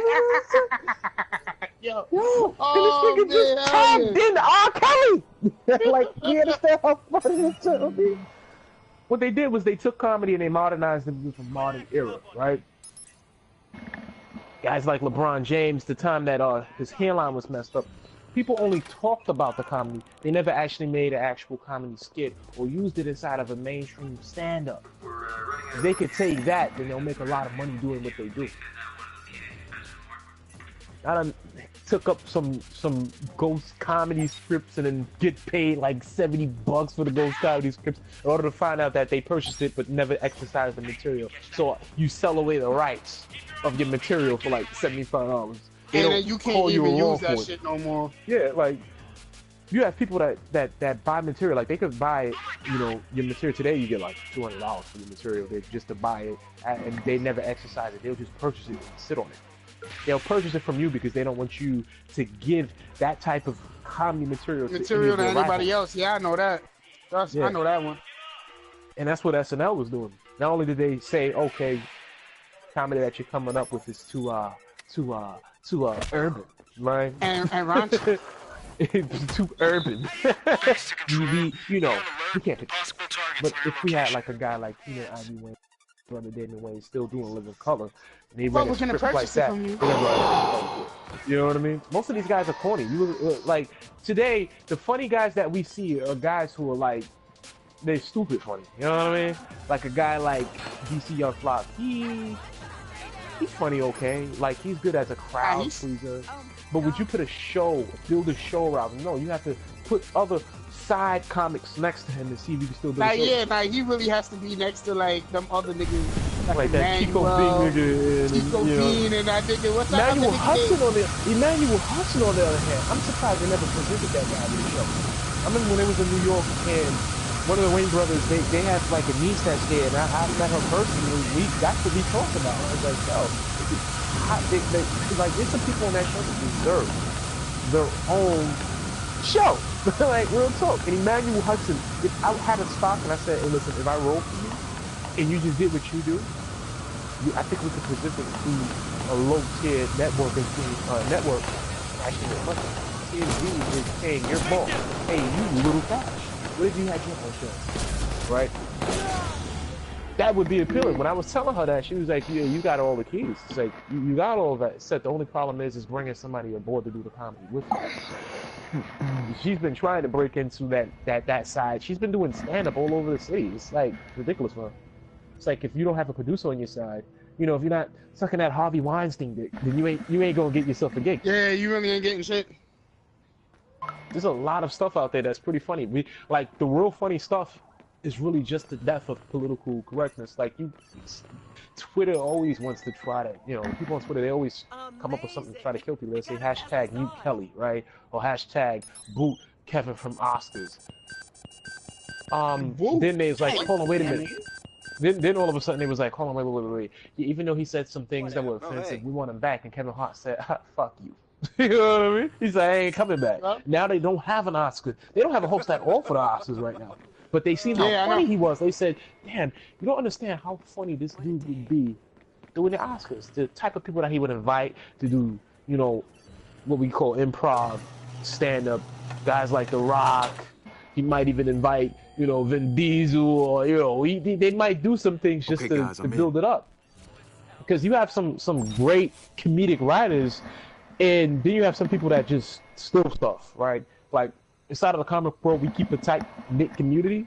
This dude, Jimmy Kimmel, he's one of the few guys who has a writer who writes for multiple other people, but his stuff is so goddamn natural that you have no choice but to say, you know, this thing is a clown. Then you have some guys that, when you look at them, you say, how did he ever get into, you know, how did he ever become a comic? A guy like Jimmy Fallon, he's the corniest guy I haven't seen on TV. Even as a late-night host, he has not said anything. Not only he has never said anything funny to me. I don't find the guy funny. I'm like, he doesn't have a comedy inch in him. I think that SNL killed his drive to do comedy. He's just not a comedian. He sucks. Like, you type in a Jimmy Fallon like stand-up right now, you're gonna be like, how the hell did this guy? Oh, I see what he did. He used his brain and he went to do skits, knowing that he wasn't funny, but he said the jokes that somebody else wrote for him, which was also corny, and decided, I can take my talents somewhere else because people, they kind of like me, but they don't like me. They don't like me. They like me, but they don't like me like me. If you pick Jimmy Fallon and Jimmy Kimmel inside of a room, you'll find out who the real comic is. Jimmy Fallon is like, he invites comics to come to his show because he's not funny. You notice that? Those late night comics that go to his show?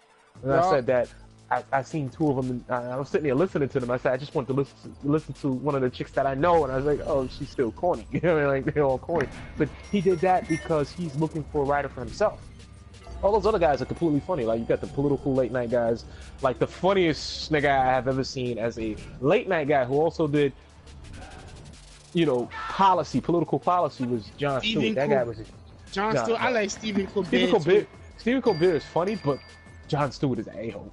That motherfucker's the worst. Like, you listen to him, he's an a-hole. And then the funny part is that he knows his stuff. Jimmy Fallon's not a funny guy. I see why he's doing what he's doing. He's always downtown Manhattan. I'm always seeing him in places. He has a drinking problem too. Like, this problem is worse than mine. It's like, I can drink under the table. This dude, it drinks so badly that he'll end up in the Hudson River. You know what I mean? He's that bad. Yo, damn. Seriously, he's really that bad. Like, he has a serious drinking problem. His wife wants to leave him good. And every time I see him, I'm like, a corny guy. You're really corny. Like, the first time I ever seen him, I told him to his face. I was like, you're really not that funny. When I told them that, they was like, what? Him and his crew was like, what? I was like, you guys are not funny. You guys are corny. You know what the little Jewish dudes had the nerve to say on his team? He said, oh, it's not the point of being funny. It's just the fact that he's popular. I was like, yeah. But if you got the real kings killing your ass that night, like, don't get me wrong, the two legends are gone. There's only one late night legend left, and that's Jimmy Kimmel, because he's the only one that has left that's been doing it before the 2000s. He started his show back in like the mid 1995. He's the only one left. Jay Leno, legend, gone. The legend himself, David Letterman, gone. Ben Carson, dead. You know what I mean? There's another one left. What's his name again? Redhead. What's the what you call it? Yeah, but even he's still relatively new. Mr. Conan. Yeah, Conan. Yeah, Mr. Conan O'Brien. But here's the thing. He can't compete with those guys. He's more so Jimmy Kimmel. He can't compete with him. Jimmy Kimmel, he got maybe a good 5 years left before he hangs it up and goes sip tea with fucking Jay Leno and them niggas, right? He's already like 50, what, 52, 53? He's the youngest out of the people from his group class. In ratings, he gets killed every night, and he gets killed by a person who's identified as a natural comedian, not somebody who just takes this from that person and takes this from that person. He writes his own comedy, and he also comes up with his comedy off the top. Jimmy Fallon's a corny guy. I've never seen him do a good stand-up. Just ridiculous. Wait, when have you ever seen him do stand-up in general? He does a lot of stand-ups, and like he's, you know what he's like? His category is props. He's a prop artist. He's like Carrot Top, except for Carrot Top was the king in his era. And Carrot Top was corny, but he was the king because people like seeing the props. They're like, ah, look, he pulled the raccoon out of his hat. He really had the corniest props in the world. Though. I'm like, props are corny, but people are like, oh, okay, because it was so PG and not superly overrated that it was pretty funny until he took steroids. Then he started to get a little more corny than what he was, right? But that was Jimmy Fallon. Jimmy Fallon was a prop guy. He did prop comedy. He used to pull out shoes. He had a Mr. Talking shoe. And what's so funny about most of these comedians is that they can recycle their craft. Like, if you look at Cat Williams will recycle his craft for about a year straight before it ever reaches DVD or before it ever reaches a screen. You know what I mean? Like, he'll use the same jokes in sequence order before he ever puts it out there, publicizes it, where there's a publication in his name. It's the same with Kevin Hart. The comedy that you see that he does on tape, for those tapes that he does, like Think Like, you know, not Think Like Man, that's a movie, but the stand-up comedies there, what something, right? He recycled those from small-time shows and then decided, let's put all those together and put it on a big screen. Which we would say is original work, but because it's been repeated, you know, if the person never heard the joke before, then they're like, okay, it's funny. Jimmy Fallon's problem is that he wants to show something new over and over again, so he uses the crowd as a testing dummy.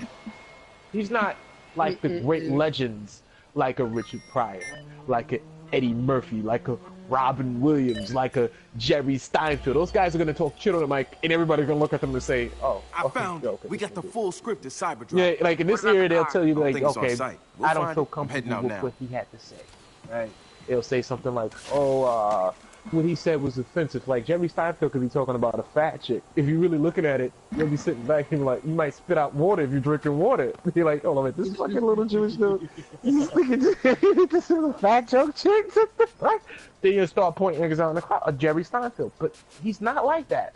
Jimmy Fallon's not like that. He uses the crowd as a testing dummy. He's a corny comedian. People like him, but all he has left is this show. He dies off that show, they'll see how corny he is. And I was telling people, I was like, there's some people that, that are in positions that they don't deserve to be in, all based off the fact that they know the right producer to speak to, and they can open up shows for themselves. That's the only reason why, like, they just know how to manage and market themselves, which is the whole thing in the entertainment industry, how to market yourself. But he couldn't even really do that. He just was at the right place at the right time. The fact that he was given the show is because he was in the right place at the right time. Before he was on TV, he was doing YouTube late night shows. Now you have guys that's a part of his, like, his genre that's keeping up with him for his era, like that Londoner, Mr. James, what is it, Corden? James Corden? He's over there singing on this show. How do you compete with this thing? He's over there singing against artists and shit. I'm like, yo, Usher was just on the show a second ago. Hold on, wait a minute. That's okay. Wait a minute. Is that Demi Lovato on that show too? Oh, that's crazy. And he's trying to keep up with them. And he over there singing them jams too. Yeah, I'm like, damn, you can't compete with that either. Jimmy Fallon's dying in ratings, and he's an example of why there's certain people inside of certain positions who don't belong there. And I think that shows that there's some type of self-president of most professions. You look at basketball, there's basketball players that don't know how to play a lick of goddamn basketball. How they end up in the NBA, I don't know how. They can't do that or play defense. They can't shoot threes, they just sitting down on the bench. You know what I mean? Like, and they getting paid all this money just to do nothing. I'm like, okay, how was he able to do it? Oh, it must have been his college career. You look at his college career, like, oh wait, his college career was doodle. How did he get that position? Oh, he knows the person who works in PR, and he suggested that to the scouts, and the scouts suggested that to the head coach, and the head coach said, damn, we need a 12th man. Fuck it, let's do it. You can't get a trade minus one for them on the team. Same with certain football teams too. Like the Jets have that problem. They've been having that problem for years. Sure. They don't have enough players to cohesively connect. So what they'll do is they'll try to find players to fill in the gaps for the absence of players they don't have. The players that have an ability that they can't find.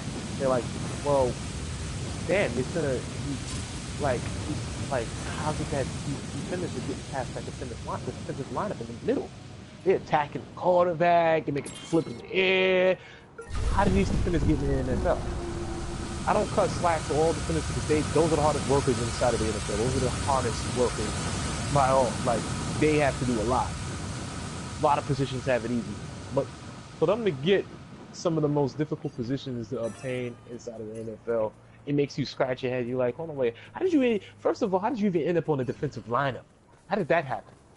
Where did you come from? You know what I mean? Like, your quarterback is getting killed out there. They tricked your defense. Your left defender moved over to the side. Now they running blitz and they beating on this man like he stole something. Like they chasing him down like R. Kelly chasing these young girls down. Like you don't understand like how bad it is. Really bad. Oh man, everything's coming back to R. Kelly. R. Kelly's about to be the butt of our jokes for the next year. Hell yeah, it's gonna be the butt of the jokes. It was the White Howard, now it's R. Kelly. Yeah. But it's crazy.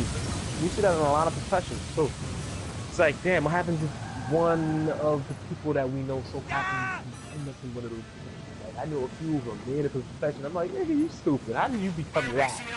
They're like, oh, I got this because, Congrats, Marcus, our follower count is growing fast. You're a nuclear scientist, though. How many are actually giving us access to their computers? Well, that's the point. They give us access to their power. But, I was like, you don't know anything about, about nuclear cloud computing. How did that happen? People sign a contract. I'll be like, I just know somebody. I just know somebody that needs Just tell me that you know somebody. You know what I mean? Like, there's people over there showboating talking about, yeah, I'm an expert in my field and I do a lot. It's like, no, you're not. That's a lot of trust. My child is would kill to have that. Like, come on now, let's be honest. Private data farming runs their whole It's crazy. But we look out for That's the child is smarter than you, That's why people are joining our movement. They just don't want to admit it. Like, yeah, you got a handout. What's wrong with saying that you got a handout? Yeah, nobody wants to admit to a handout. So what they do is they go to people and show that, I got here because of hard work. Crazy. But I don't want to be one of those individuals that makes a mistake of calling somebody, somebody a bluff, and they actually was a hard worker in the industry, and they were like legit before the actual accusations. Like, for example, CM Punk. I call a CM Punk a punk, what we call a bust as a bluff, right? He, like, the stories that I heard of CM Punk backstage by people in personnel who work production, work as system. CM Punk the a-hole. Don't believe what you hear on TV. People like to listen to the rumors. This guy CM Punk, he said that Triple H only got to where he was at because of his wife. Before he even met that bitch, didn't he have like 4 world titles? Yeah. Before he met that bitch, but let's be real. He was riding with Shawn Michaels. He was gonna get his push anyway. Yeah, like we all know that. After he pushed Shawn Michaels, then after that push, then he started dating this bitch. He already had like 2 world titles. Yup. He just happened to start fucking the boss's daughter. Then they had like a breaking up period where they wasn't talking to each other. This nigga was the nigga of Raw. He was just the man of Raw, him and his beat. He was the man of Raw. He had Evolution. Then in 2003 they get back together, you know what I mean? Into 2004, 5. Yeah, they kissed and make up.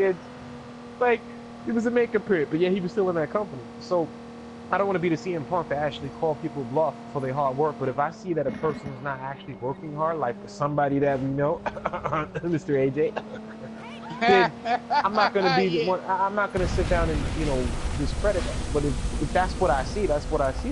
There's a lot of people who just get to areas and places because of that. It's a fact. I know how to play that game though. I come around, I sit up on the console or something. You know what I mean? Isn't it crazy how I'm always inside of something? Shit is crazy. We play a video game. It's by like 14 niggas. They all talking to each other. Got like 2 parties, and I end up on the starting lineup. They be like, so what we're gonna do is we're gonna create a new team, and we're gonna play inside of the back, and we're gonna do this, that, and the other. We're gonna need a point guard. I was like, oh yeah, okay, cool. Oh yeah. So what can you do as a point guard? One nigga's like, oh, I can shoot that ball. Next one is like, I can shoot that ball. I'm like, I'll offer you something different. I can pass the ball. They're like, well, how good did you pass? I passed really good. They's like, oh, we got to see about that. I said, I'll pass your point guard, and I won't let him get a point. This just start changing. It's like, hold on, wait, what? And you won't let him get a point? I don't believe that shit. Well, he did what he said. The end of the game came. He did what he said. Oh, yeah, he did what he said. Well, I tell you what, you give me the starting point guard. I was like, all right. So they're going to be playing that night, and I'm playing in the morning. They're like, yeah, I played 2 games. But I'm like, you guys are ass. I don't want to play with you niggas no more. You know what I mean? It's just slide by niggas. Like, if you're there at the right place at the right time, you find yourself inside of a position that most people dream along for to get to.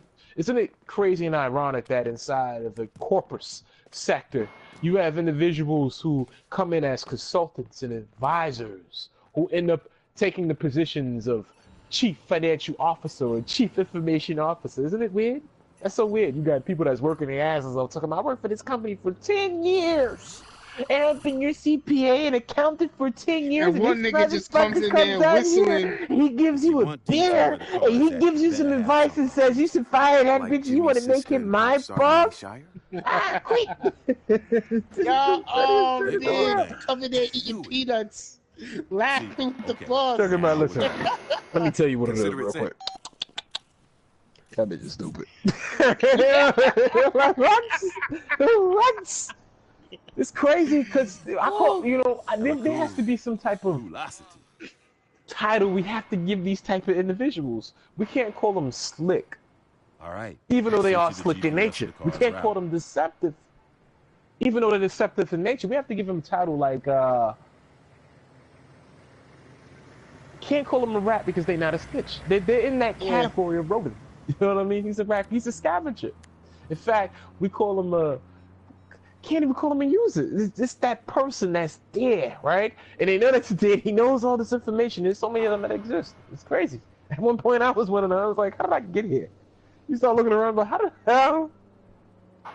You start scratching your head like the nigga, like, oh man, on the inside, like, being on the inside of a joke. Even on the inside of the joke. So, you know what I call them? I call them subject creators. Better yet, I was gonna call them problem starters, but I think subject creators is better. Because what they do is they create a subject, and they make everything on the outside of that subject a problem, right? And if you're inside of that subject with them, and everything else outside of that subject is a problem, everything that's inside of that subject starts to think with one mind, and everything on the outside of that subject, think of it like a circle, it's not thinking with the same mind. Which is in essence to say is a person that's is somebody who's on the outside. Is 2 people that's in the inside of something that they know, but they create jokes that nobody on the outside knows. They call subject. I call them subject creators. There's so many of them that exist. If you're always in the inside of a circle of a subject, there's nothing that they can fault you with. They're like, oh man, damn. These dudes that are in the inside who are just known as subject people, right? 4 or 5 people. They know something that everybody on the outside doesn't know. And you have those slide-by deceptive people who slither their way inside of that circle so that they can know all of the secrets inside of that specific subject. That should exist, man. I'm telling you. It's crazy. That's what's happening with most of these producers. Like, once you get in the inside, they start telling you stuff. I know so many producers that sit down and tell me stuff. It's actually ridiculous. Stupid stuff, too. Telling you shit like you're not even supposed to know it. Like, you're not supposed to know that, but I know it now. It's like, yeah, our budget for the show was, you know, we only paid about $100,000 for the budget of the show, and then we have to go contact the network. I'm like, what? Never. And then you improv. But you know how many times I improv into a conversation? I say, oh, yeah, the network. You guys always, you know. they want to get paid first. You don't tell them that they always want to get paid on time. You don't tell them that they always got to get paid the most. You say, as always want to get paid first. Yeah, you know. Yes, yeah. Guys like us, we know this. I was like, yeah, guys like us, we know that. I don't know that, but you still talking. You spitting out information. You think that I'm inside of that conversation, but I'm not. So I start to learn the things that they learn, and then you start to pick up off of their bullshit. You're like, right. Like and if I went over there and went to go speak to them, yeah, that would be crazy, right? Yeah, that would be crazy. They are, man. I knew it. Now they still going on. Every time they see you, they want to talk to you. They're like, hey, how you doing, buddy? So how's the show going? Oh, it's going all right. They assume they try to assume what show you work for because they think that you're in the inside loop of the producer circle. Cool. They're like, yeah, cool, it's all right. And they'll be asking you questions. They say, so how's the actors doing? You ever get the opportunity to speak to them? So how's Tracy Ellis Ross? I sent you the GPS of the car's route. You're on Blackish. You think that I'm right for Blackish? Oh shit. Yo. This is what you think in your mind. That is so fucking racist. Yeah, but this is what happens. I wouldn't even say it's racist, but it's like, damn. No, but that's what's crazy. They think that I was just using that as an example, like this show as an example. This is what normally happens though. They assume that you work for a specific show. It's like, oh yeah, you ran into this dude here a couple of times. You ever write with him? I was like, nah, I just ran into him a couple of times, couple of parties, Yeah, he's been trying to get Kris Kardashian to do this and Kris Kardashian to do that. And Chris Humphries doesn't want to be a part of this. He just wants to leave the show because they didn't want to pay him enough. You're like, oh, that's crazy. I didn't know that before. Move.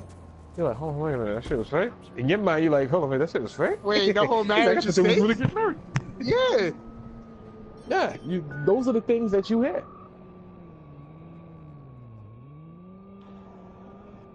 Like Michael J. Fox has an office on the Upper East Side.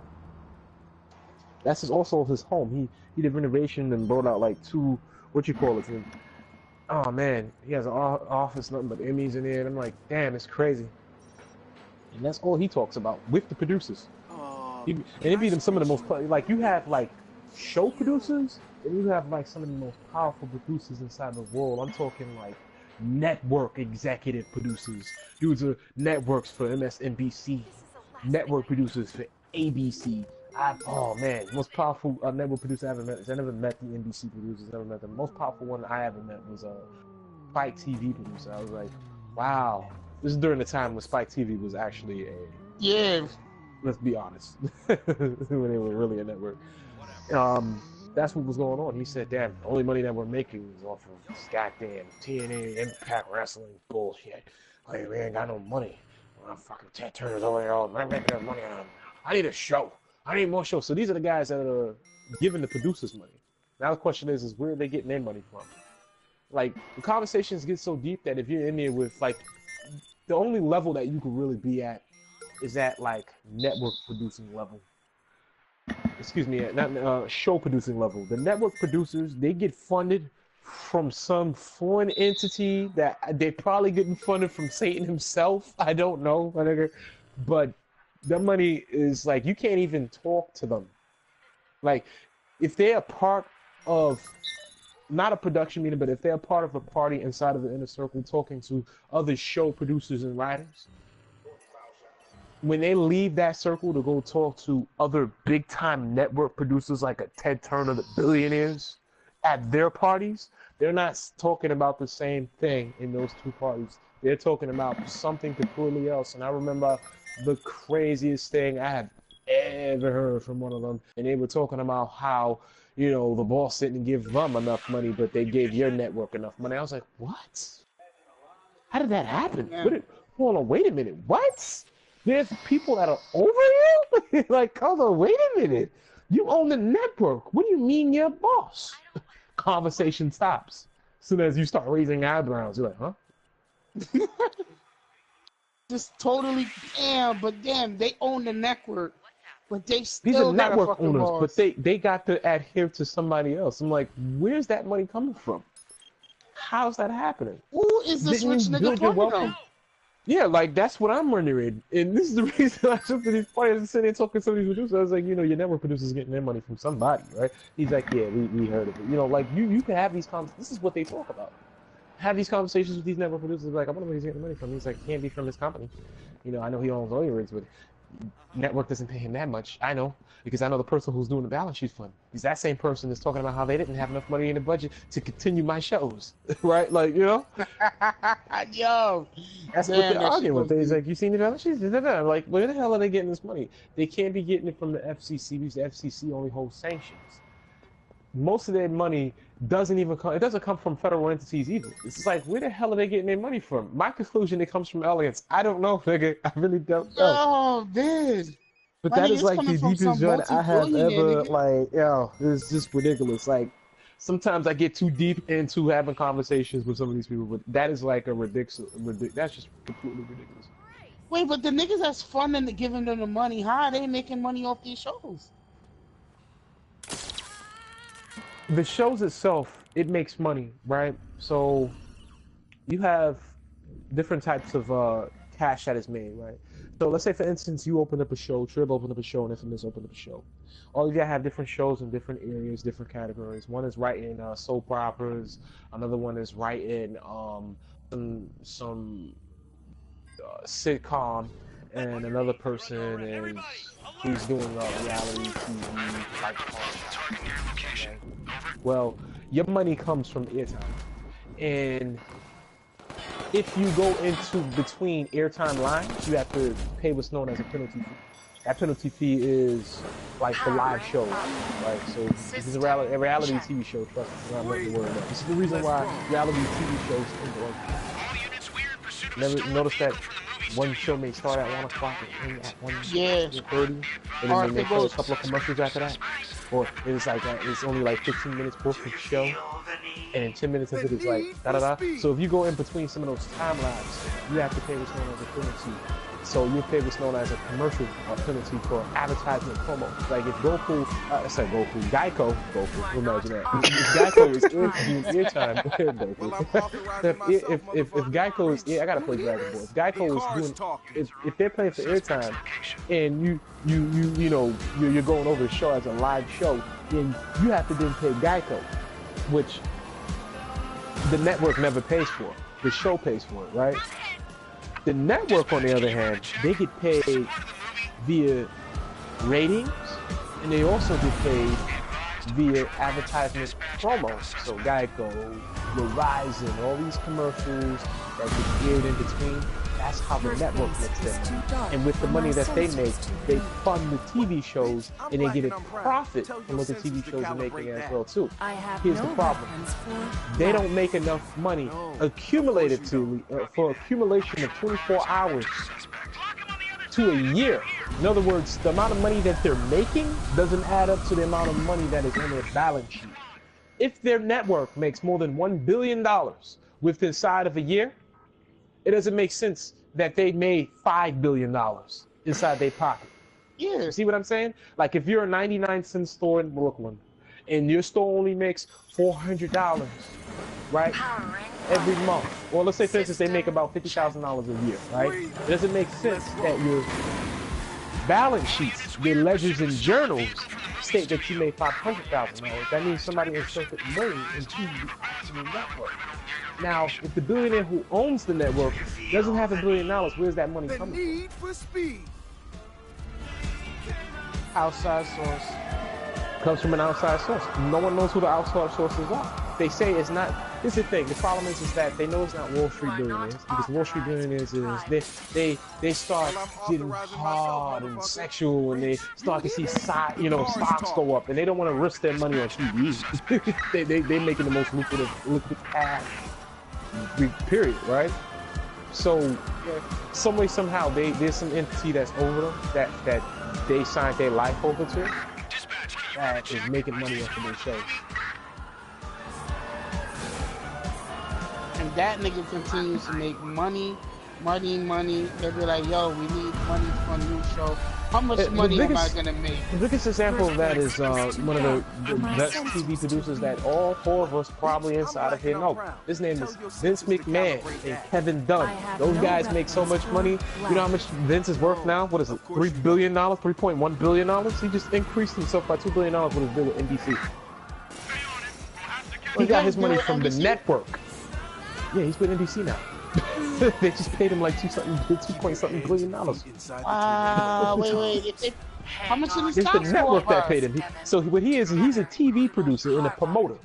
The network producer gave him that money. NBC said, here's some money. Fox, it's a lot of shows. WG, it's ridiculous the amount of money. USA, the USA network, they paid him money. Spike, he has all of them there, so he could cop his TV show on anything for any price for any amount of money because he knows how to juggle the network guys. He knew how to work TV. He's at these producer meetings. That's the funny part. When you hear the Vince, you never hear the Vince being at, one of these, like crazy, extravagant Oscar events. No, he's with the producers.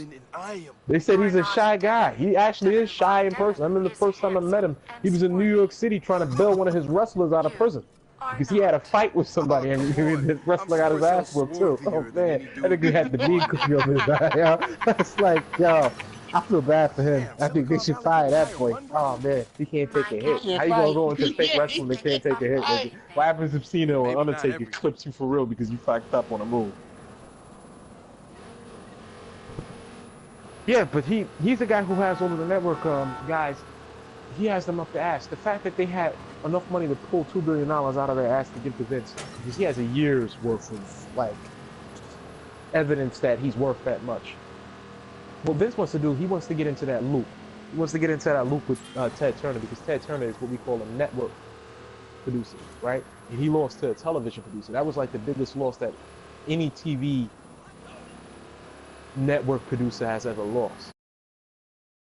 And he did that via just one show. But he ain't lose his network. But he lost one of the most products on the network. It's crazy, man. Now Vince is on his way to becoming a network producer. He's about to have his own channel. That whole online, he's smart that he got into it first because he knows that cable television is dying and people, they rather purchase apps, right? But that still makes you a network producer. So what he did was he opened up an app and now he's a television and network producer. He's really about to get into a loop. So right now they're killing off the network producers and the people whose doors are opening. The doors that are opening and the lights that are shining on these people who are funding the network producers, they're all getting caught up on sex scandals. Ain't that crazy? Harvey Weinstein was one of those guys. He was one of the guys that was funding networks. That was a rich motherfucker. He wasn't just a film producer. That nigga was funding networks. He had holdings in networks. Oprah Winfrey, she's about to die off. She's gonna keep all her money. But her network will most likely die off. Yo, my nigga, she's making her own food now. She got her own food line. My nigga. Yeah, but that's minuscule. That's like subsidiaries to the network. The network owns that, and she owns the network. She's a network producer. Whoever funded her to get her own show, she knows them personally. That's the person who made her a billionaire. Think about this. She has so much pull, and I told people this too. I do not approve of you. So Hakeem and Ray, right? But they familiar, but I'm gonna call them people anyway because the niggas ain't give me a call. Shiny. What happened? No poker night? You don't be hosting the poker night for them? What show? Here's the thing. I haven't had time to. It's cold out here. They got kids. But here's the thing. Man, fuck you, man. Fuck you. Oprah. What show was she on? What network was she on? She was on the ABC network, right? Or even calibrated. Yeah.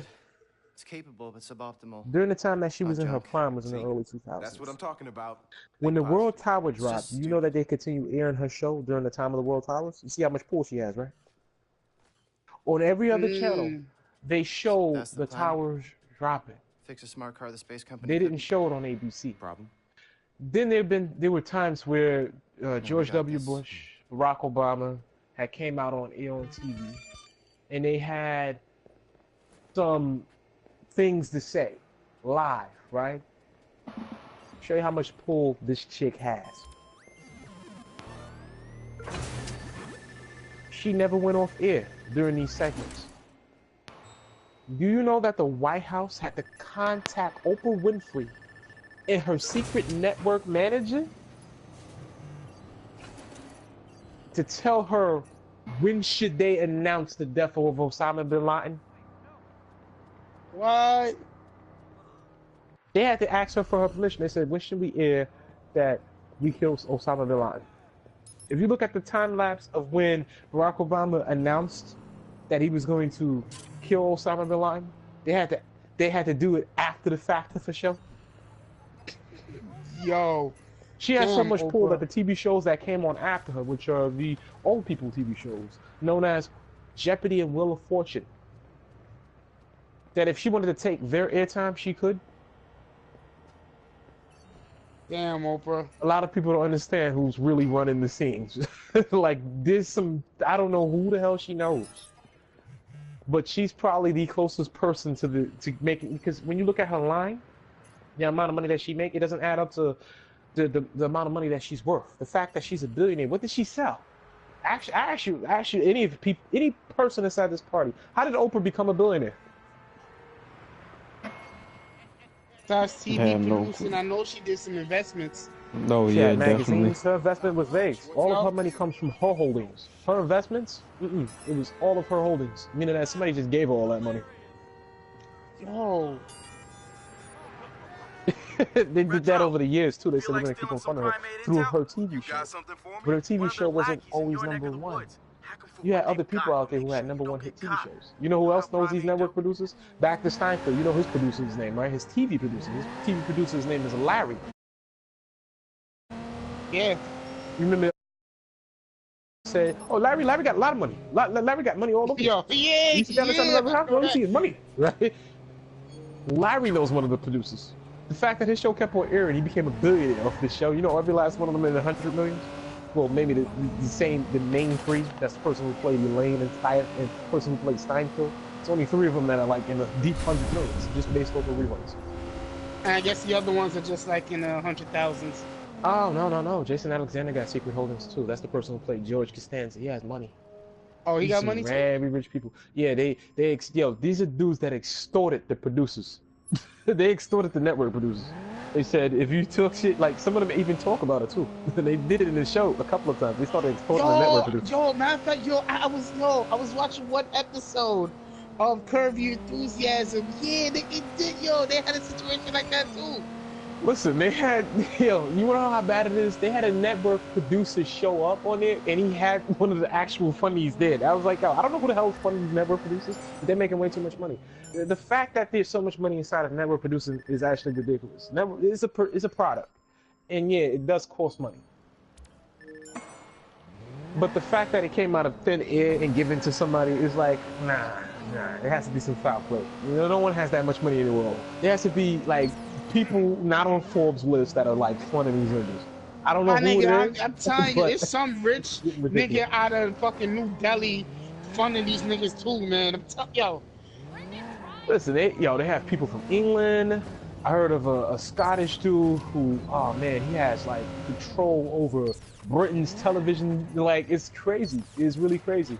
It's just that he can't pit his he can't talk about what material can be put out before the material gets put out. He's making money off of them anyway. And then there's certain regimes that he can't like air it in. Like in China, they can't air anything in China because China has propaganda. The Chinese government actually talked about the people that were over the network. He's like, well, they're not government. He was like, yeah, there's a President Xi Jinping, right? That's the president of China, what we call the Republic of China. He had made a conversation about, or they asked him a question, and he made conversation with one of the reporters that was there. And he was doing this with international reporters. And the reporter asked him, he said, why does the Republic of China have full control over the TV? Or over TV television shows? He said because we don't want to, in a sense, just to paraphrase what he said that we don't want to spread propaganda inside of our country like the United States and the UK is. And he said, what do you mean by propaganda? They said, wouldn't that be in direct violation of the freedom of speech? He said, in China, there is no such thing as a freedom of speech. He said, so you don't identify. So she came along, she said, so you don't identify freedom here inside of China. He said, no, there's no freedom of speech. He said, like, he looked up and I said, no, there's no freedom of speech. He shook his head. He said that you could do that inside the United States. You can't do that here. That shit was funny. Like, he had full control over the government. He said, and then he spit out. He had the nerve to say, he said, see, in places like the United States where they do have propaganda, and they spread their own propaganda, that gives the people the control to control the government. He opened his eyes up wide, and he said, people control government. He said, not the people of the United States, but the people who are over the media. They control everything. It's like, yo, he was just messing with that reporter, but he wasn't lying to her either. There's some truth to that. There's a lot of truth to that. He's like, Chinese filmography and Chinese movies, they don't make as much as Hollywood does. Why? Because the Hollywood producers, film producers, TV producers, network producers, and the niggas that are funding them, right? Those individuals, they have direct control over culture. If you can switch culture, then you'll make money, right? So there was a girl named Amrosa, right? Who used to work for the White House. She was a young black girl, right? And she was locked into a room, and she talked about what she was saying inside that room. And Trump had a conversation with her. You know what Trump said on the phone after they had removed her and fired her? Without him knowing, he's the president of the United States, and he hired the whole entire staff, and she got fired by a military general. She's not even a part of the military branch. And he had, you know what he said? He said, oh my God, I didn't know that they fired you. I would never condone that. Why would they ever fire you? Well, you know, they run a big operation. She said that on the news. She said, who's they? You never seen her on TV ever again. You can type in Amrosa one-on-one with New York reporter, and the reporter tried to overwhelm her, and then they play the tapes. Yeah, she was about to give it up. She was like, there's people that are like, I'm not saying listen like on some Illuminati shit, but I'm saying it's like, she knows who they are. Like, she's pointing the fingers at these niggas. I'll be at these parties, I'm like, yo, I know who these niggas are. Yo, wait. So you see oh damn, man. Damn, man. If you're a TV producer, you know, this is the reason why I told AJ he don't know anything about YouTube, dumbass. I said, hey, listen, AJ, you need somebody to back you up with the producer and the SEO. I said, if you want to get the views, because I showed you how many views I had just based off the fact that I knew how to extort views. You seen that, right? Showed you a picture. I said, these are subscribers behind you. I did that in 2 days. So what was it that I was recording and I put out there that got me all of those views and the subscribers that I got? I told them that you have 3 entities. I only told him about 2 entities. I said it's you and the people who promote you. If you try to do self-promote, all these guys on YouTube are liars. They are not self-promoted. What they did was they went to a company to promote them. You see, you ever seen the little comedy sketch with King Bosch? They go to a place in Hollywood where they do the videos for them. I can show you the video for that too. And they make all the videos for them. That guy, Chris Smooth, who does the NBA videos, is a person that does the edit. The producer, he has all the awards on his wall. They don't know about that. Yeah, I know that. Man, you don't know the background scene. Yeah, about YouTube producers. Listen, if they don't know the background behind what the producers are doing and who the producers are fighting to make you get the views that you want, then you ain't never gonna get those views. That's a fact. The only way you get that is unless it's inside of a classification of journalism, whereas people want to see it. Let's say, for instance, you report a shootout or some young African-American getting his ass put by a couple of cops, right? They Rodney King and this nigga. Then, you'll get 1 million views, but you won't get the subscribers. They're like, damn, look at him beat that poor kid down. They whooped his dad. Look at that cat. He got a stroke. Oh, damn. You play baseball? Like, they're just looking at it, huh? I'll tell you, asshole. But that's who the producers are fighting. The YouTube producers, like, I know how to extort what we call the actual YouTube network. They have copyrights. They have terms and conditions. I know how to extort those terms and conditions via journalism. I show them papers. I show them lawyer. They all look at them, they start having a conversation with that person, and they say, yeah, you're right. I'm sorry, we was messing with the traffic of your videos. That's what they do. They mess with the traffic of people's videos. I extorted them and I said, give me the views back. That that example that I gave you, I could show you some more pictures.